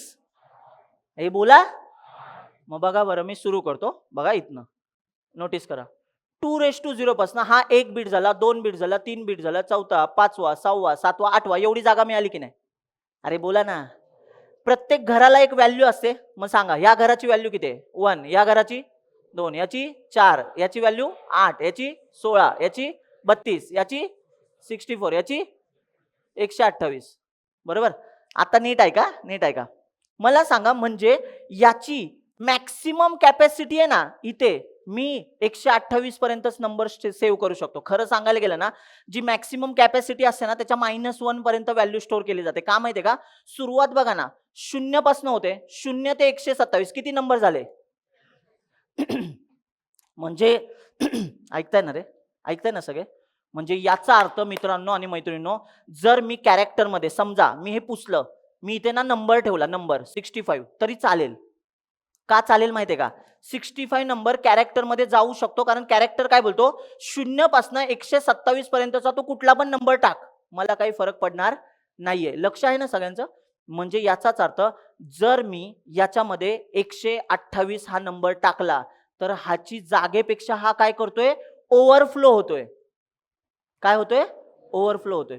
मग आता मला सांगा, ओव्हरफ्लो झाल्यानंतर प्रॉब्लेम येणार की नाही? म्हणजे याचा अर्थ आपल्याला एक काळजी काय घेतली पाहिजे माहितीये का? कॅरेक्टर जेव्हा जेव्हा लिहू ना, त्याच्या पलीकडे व्हॅल्यू गेली नाही पाहिजे. म्हणून तुम्हाला एक माहितीसाठी सांगतो, सगळ्यांनी ऐका नीट. कीबोर्ड वरती जेवढ्या काही गोष्टी आहेत ना, त्या सगळ्याच्या सगळ्या 0 ते 127 दरम्यानच असतात. म्हणजे तुम्हाला मजा दाखवायची तर सांगू का? कोड लिहून दाखवतो तुम्हाला, एक नीट लक्ष द्या. आपल्या कीबोर्ड वरती जे काही बटन असतात ना, त्या प्रत्येकाला एक नंबर असतो. एक काय असतो? नंबर. सांगा बरं, कॅपिटल ए चा नंबर काय सांगितला मी तुम्हाला? मग कॅपिटल बी चा काय असेल? 66. झेड चा काय असेल? Capital Z 90. हे माहिती आहे ना तुम्हाला? नसेल माहिती तर सांगतो. स्मॉल ए चा 97, स्मॉल बी 98, असे dot dot dot small Z असतो 122. मग तुम्ही म्हणाल, अच्छा म्हणजे मास्टर 127 पर्यंतच कॅरेक्टरचे नंबर असतात आणि माझ्या कीबोर्डवरच्या सगळ्या गोष्टी या नंबर मध्ये बसतात. येस, याच्याच आतमध्ये ते सगळ्या गोष्टी, प्रिंट होणाऱ्या सगळ्या गोष्टी तुमच्या कीबोर्डवरच्या ह्याच्यातच बसतात. आता एक्झाम्पल म्हणून सांगतो. तुम्ही स्टार बघितलाय, प्लस बघितलाय, तुम्ही डबल कोट बघितलाय, या सगळ्यांना पण एक इंटरनली एक विशिष्ट नंबर जातो आणि त्याच नंबरला आस्की व्हॅल्यू म्हणतात. काय म्हणतात? किती लोकांनी आस्की व्हॅल्यू शब्द आधी ऐकलाय? आस्की व्हॅल्यू सगळ्यांनी ऐकलंय. म्हणजे आस्की व्हॅल्यू म्हणजे काय? एखाद्या कॅरेक्टरला एक विशिष्ट नंबर आतमध्ये दिला जातो, त्याला काय म्हणतात? ASCII value. ठीक आहे, मग आपल्याला हे बघायचंय, पण आता मी तुम्हाला काय सांगतो बघा, इकडे लक्ष. मला सांगा बरं आता, याचाच अर्थ सगळ्यांच्या डोक्यात एक गोष्ट आली का? जर्सी नंबर साठी किती बॉक्स भेटतील? पटपट बोला. मग बघा बरं, जर्सी नंबर साठी 4 बॉक्स. हे रॅम वरती भेटतात. कुठे भेटतात? रॅम. रॅमचा अर्थ मेमरी आहे, बरोबर की नाही? हा, चला. हाईट साठी किती बॉक्स मिळतील? बोला. 4 बॉक्स मिळतील. ठीक आहे. नंतर विंग साठी किती बॉक्स मिळतील? एकच बॉक्स मिळेल. नंतर प्राइस साठी किती बॉक्स मिळतील? 4 बाईट मिळतील. 4 बॉक्स म्हणजे 4 बाईट मिळतील. म्हणजे तुमच्या एक लक्षात आलं का मित्रांनो आणि मैत्रिणींनो सगळ्यांच्या, की हे बाईट मध्ये आपण बोलणार आहोत ह्याच्या पुढे. मग तुमच्या डोक्यात येऊ शकतं की सर, या गरीब बिचाऱ्यावरती एवढा अन्याय काय, ह्याला एकच बाईट का दिला गेला? का माहितीये का? कारण ह्याची कॅपॅसिटीच तेवढी आहे. जर समजा तुम्ही जेवताना लहानपणापासून काय तुम्ही 2-2 भाकरी खाता का? 2-3 चपात्या खाताय का? नाही ना. आपली आई आपल्याला तेवढंच जेवण देते, जेवढी आपली कॅपॅसिटी असते. एक्झॅक्टली हा काय म्हणतोय, माझी कॅपॅसिटी कॅरेक्टरची एकच बाईटची आहे, तर मी एक्स्ट्राचा डेटा कशाला भरायचा यांचा? ह्यांचं काय म्हणणं आहे, माझ्याकडे 4 बाईटची कॅपॅसिटी आहे, तर एक्स्ट्राच्या गोष्टी कशाला भरायच्या? आता तुमच्या डोक्यात येईल, सर कुठला नंबर मी इथे ऍड केल्यानंतर हा ओव्हरफ्लो होईल? सगळं शिकवेन, पण आता थोडं दम धरा. ठीक आहे, थोडं थांबा, हळूहळू जाऊया आपण. ठीक आहे, मी तुम्हाला आता काही गोष्टी सांगतोय, लक्षात घ्या. डेटा टाईपच्या टॉपिकमध्ये तुमच्या एक गोष्ट तर सगळ्यांच्या लक्षात आलेली असेल, की तुम्ही कुठलाही इथे डेटा टाईप लिहिता तेवढी ह्याला काय मिळते, स्टोरेज म्हणजे मेमरी मिळते. काय मिळते?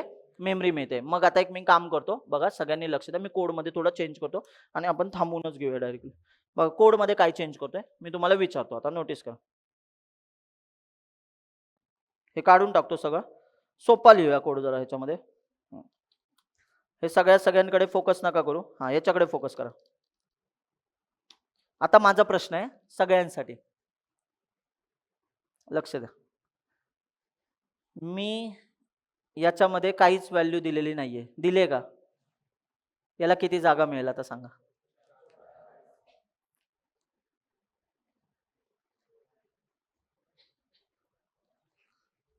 चला 2 आन्सर देतो. ठीक आहे, कुठल्यापैकी एका गटात हात वर करा. सेमी इंग्लिश 2 पैकी एक ऑप्शन मध्ये हात वर करा कुठेही. ठीक आहे, चला पहिला ऑप्शन ऐका. याला 4 बाईट्सच मेमरी मिळेल रॅम वरती. किती लोकांना वाटतंय? आणि किती लोकांना वाटतंय की याच्यामध्ये डेटाच नाही, त्यामुळे ह्याला मेमरीच मिळणार नाहीये? हात वर करा. म्हणजे 1 बाईट, आपण 0 बाईट नाही बोलत, 1 बाईट म्हणजे मेमरीच नाही मिळणार आहे. थोडक्यात असं वॉइड सारखं. वॉइड माहिती आहे ना, काहीच नसतं पण एक साईज असते. चला किती लोकांना हे वाटतं? हात वर करा. काही लोक तटस्थ आहेत अजूनही. तटस्थ म्हणजे नोटा, या गटात पण नाही, या गटात पण नाही. ठीक आहे, परत प्रश्न विचारतो, थांबा. कारण सगळ्यांकडे मी बघतोय, सगळ्यांनी लक्ष द्या, हात वरती कुठेतरी केला पाहिजे. किती लोकांना वाटतं याला 4 बाईट मेमरी मिळेल? गुड. ठीक आहे, हा. किती लोकांना वाटते 4 बाईट मेमरी नाही मिळणार? म्हणजे मग काही पण असेल, ती 0 असेल, 1 असेल. हात वर करा, ताट. ठीक आहे, चला. का नाही मिळणार मेमरी याला? काय काय? डेटाचा रेफरन्स म्हणजे काही व्हॅल्यूज नाही, त्यामुळे त्याला मेमरी नाही मिळणार. बरं, ठीक आहे. अच्छा, फक्त आपण डिक्लेअर केलंय, याच्यामध्ये व्हॅल्यू डिफाईन नाही केले, त्यामुळे त्याला मेमरी नाही मिळणार. Good good. Next Omkar. Define नाही केलंय म्हणून. इकडे मॅडम, तिकडे कोपऱ्यात कोणी काही सांगते? हात वर केले होते. ठीक आहे, अजून कोणाला सांगायचंय? आता मी तुम्हाला, हां बोला.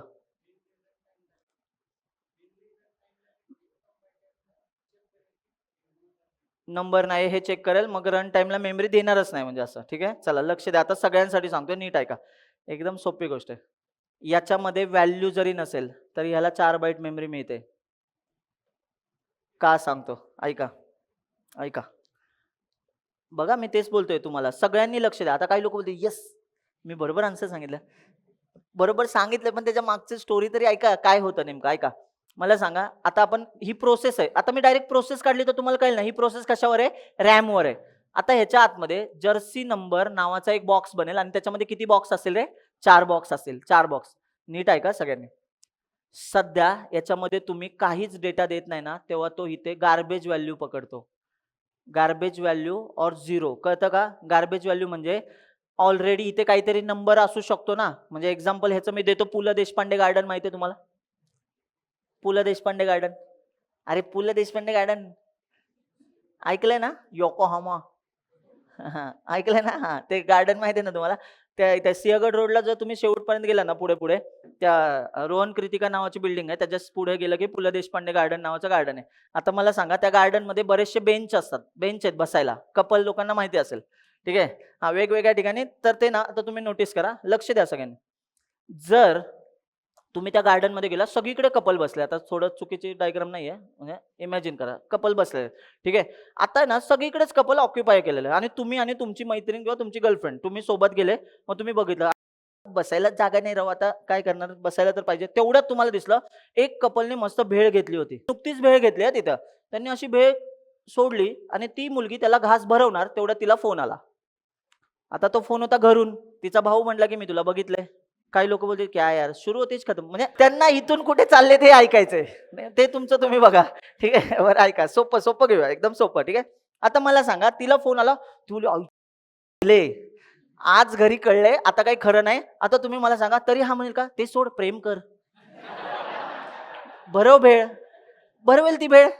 तिला एक घास सुद्धा घशाखाली जाणार नाही. का म्हणजे याचं काय नाही रे, हे असलं मोकळा बांबू सोड बसला इकडे. ठीक आहे, असो. ठीक आहे, नीट लक्ष द्या. ठीक आहे, मग आता ती काय बोली, जाऊ दे, भेळ गेली खड्ड्यात, अरे चल बाबा मला सोड लवकर, नाहीतर आज काय मारच खाते वाटतं. असं आता तुम्ही बघा, ती इथनं उठले, आपण बोललो, आपण आणि आपली गर्लफ्रेंड, आपण बोललो वाव जागा तर झाले. आता नोटीस करा, त्यांनी काय केलं, ते नुकतेच उठून, आपण बघतोय बरं का त्यांच्याकडे, त्यांनी भेळ अशी भरवणार, तेवढ्यात फोन आलाय. आपण तिथेच जागा बघत असं इकडे तिकडे बघत होतो, ह्या साईडला अजून काय दिसतंय का आपल्याला. आपल्या नेहमीच्या सवयीप्रमाणे रे मित्रांनो. हिरवळ हिरवळ, अरे झाड, अरे वा वा वा, असं आपल्या नेहमीच्या सवयीप्रमाणे. नीट ऐका बरं का. आता तुम्ही नोटीस करा, इथून आहे ना, ते उठून पटकन गेले, भेळ तिथंच आहे तशीच. तुम्ही म्हटले क्या बात आहे. माझ्याकडे बघू नका. मी असं करतो, कसल्या त्यांची भेळ पण सोडेल. अरे ऐका, एक्झाम्पल आहे रे, एक्झाम्पल आहे. ठीक आहे, नीट लक्ष द्या, एक्झाम्पल मध्ये राहा, फक्त हरवू नका.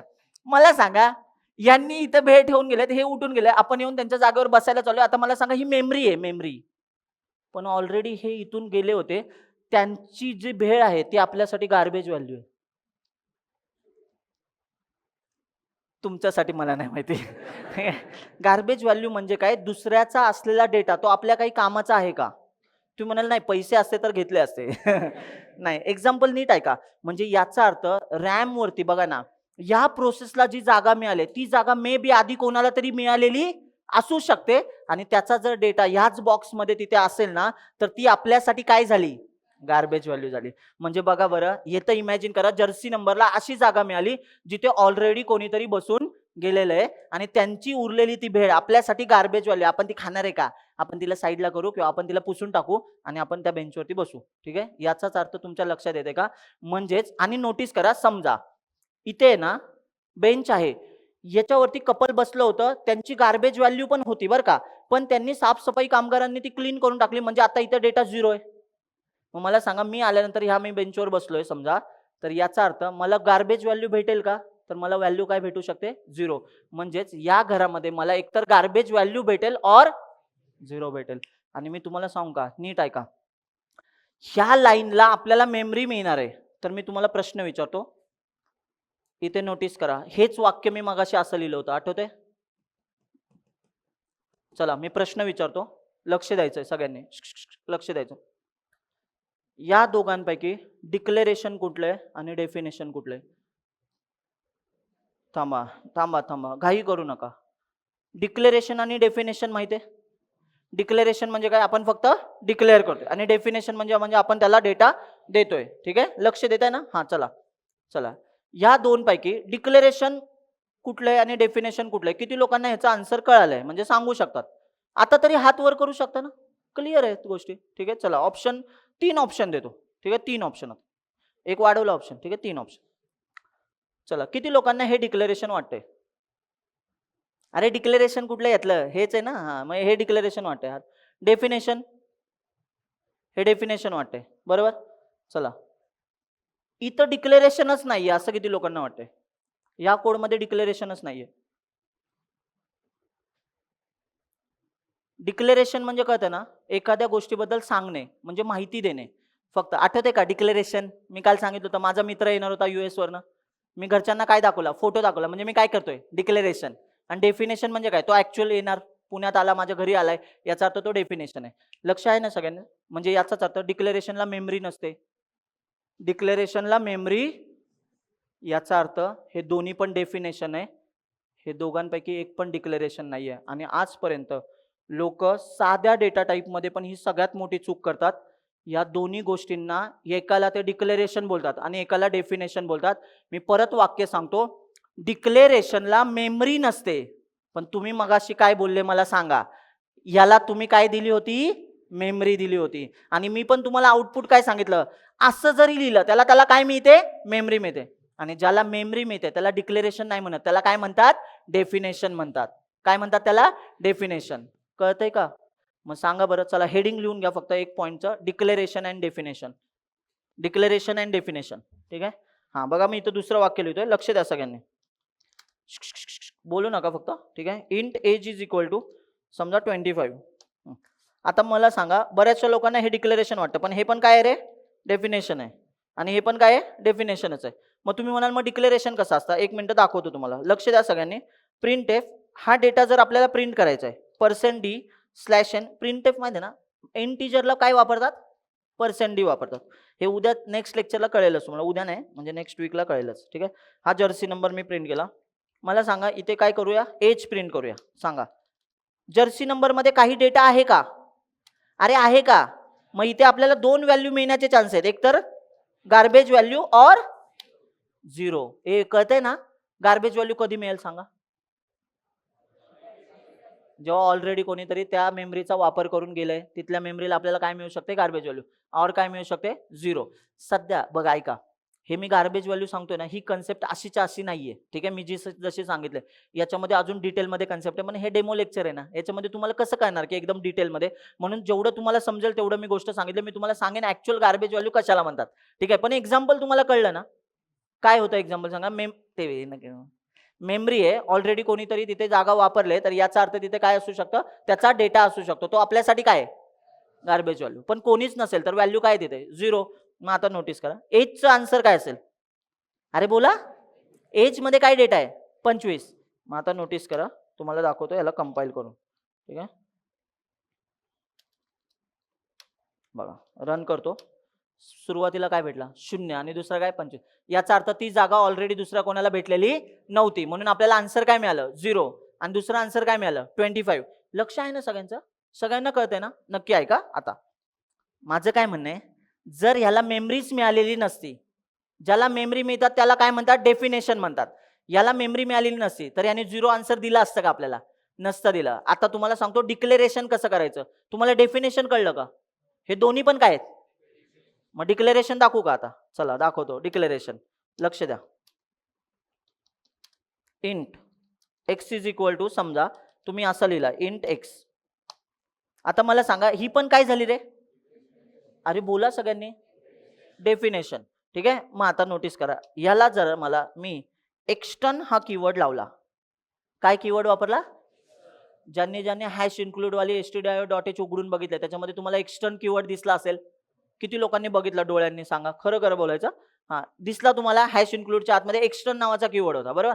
तोच एक्सटर्न नावाचा कीवर्ड इथे. आणि मित्रांनो आणि मैत्रिणींनो, जेव्हा मी एक्सला एक्सटर्न लावतो तेव्हा तो डिक्लेरेशन होतो. तो काय होतो? डिक्लेरेशन. नोटीस करा. आता मला सांगा, डिक्लेरेशन झालं याचा अर्थ ह्याला मेमरी मिळाली का? आणि मेमरी नाही मिळाली तर मित्रांनो आणि मैत्रिणींनो, जर मी ह्या एक्सला ऍक्सेस करायला गेलो, ज्याला मेमरीच नाहीये त्याला मी ऍक्सेस करू शकतो का? म्हणजे याला काय यायला पाहिजे? एरर. म्हणजे कंपाईल टाइमला इथे काय मिळाली पाहिजे? मला एरर मिळाली पाहिजे. म्हणजे डिक्लेरेशन म्हणजे ज्याला मेमरी नसते त्याला काय म्हणतात? डिक्लेरेशन. आणि ज्याला मेमरी मिळते प्लस व्हॅल्यू असते, भले गार्बेज व्हॅल्यू असू द्या, 0 असू द्या किंवा ऍक्च्युअल डेटा असू द्या, त्याला काय म्हणतात? डेफिनेशन म्हणतात. हे कळलंय सगळ्यांना? मग सांगा याच्यामध्ये तिघांमध्ये डिक्लेरेशन कुठलंय? Int x. मग आता बघा, त्याला मेमरी मिळाली का? तुम्ही म्हणणार प्रूफ काय मेमरी नाही मिळाली याचा? जर मेमरी नाही मिळाली आणि मी ऍक्सेस करायला गेलो, ज्याला जागाच नाही मिळाली, मी त्याला प्रिंट करू शकतो का? म्हणजे कंपायलर मला ह्या लाईनला एरर देईल की नाही? मग आता तुम्हाला दाखवतो, चला कंपाईल करून दाखवतो. लक्ष द्या बरं का. केलं कंपाईल. नोटीस करा इथे एरर आहे. वाचा वाचा काय दिलं एरर, वाचा. बघा, in function main undefined reference to, याचा अर्थ एक्सला रेफरन्स नाही म्हणजे एक्सला मेमरीच नाहीये. मग तू जर त्याला ऍक्सेस करतोय तर तुला LD म्हणजे लोड करण्याची मी एरर देणार आहे. तो डेटा मी लोड करू शकतो का? ज्याला अस्तित्वच नाहीये, ज्याला मेमरीच नाहीये, त्याला आपण घेऊ शकतो का पिक्चर मध्ये? नाही. आणि हाच फरक आहे डिक्लेरेशन आणि डेफिनेशन मधला. मित्रांनो, आत्तापर्यंतच्या डेमो लेक्चर मध्ये हा सगळ्यात सोपा पॉईंट होता. ठीक आहे, सोपा पॉईंट. पण ह्याच्यामध्ये अख्ख्या क्लासचं कन्फ्युजन होतं, तुम्ही नोटीस करा. ठीक आहे. अशाच पद्धतीचे सगळे लेक्चर्स असणार आहे नेक्स्ट लेवल. थोडे पहिले 2 लेक्चर थोडे बेअर करावे लागतील. म्हणजे काय, तिथे डेटा टाईप मधला आपण अजून डिटेलमध्ये काय बघणार तर बायनरी बघणार, ऑपरेटर्स. ओय ऑपरेटर्सला कॅज्युअली घेऊ नका, मी शपथ सांगतोय. जावा मधले ऑपरेटर्स आणि सी मधले ऑपरेटर वेगळे चालतात लिटरली. तुम्ही खूप कन्फ्युज व्हाल माहितीये का स्वतःहून करायला गेला तर. नेक्स्ट लेक्चर नक्की करा. इफ एल्सचं लेक्चर संपलं ना, तिथून पुढे तुमच्यासाठी सगळ्या कडक लेवलच्या गोष्टी असेल. कडक लेवलच्या गोष्टी म्हणजे मी तेच बोलतोय जे तुम्हाला कुठेही माहिती मिळणार नाहीये. सो आज फायनल डेमो लेक्चर संपलेलं आहे. भेटूया पुढच्या लेक्चरला. तोपर्यंत बाय बाय.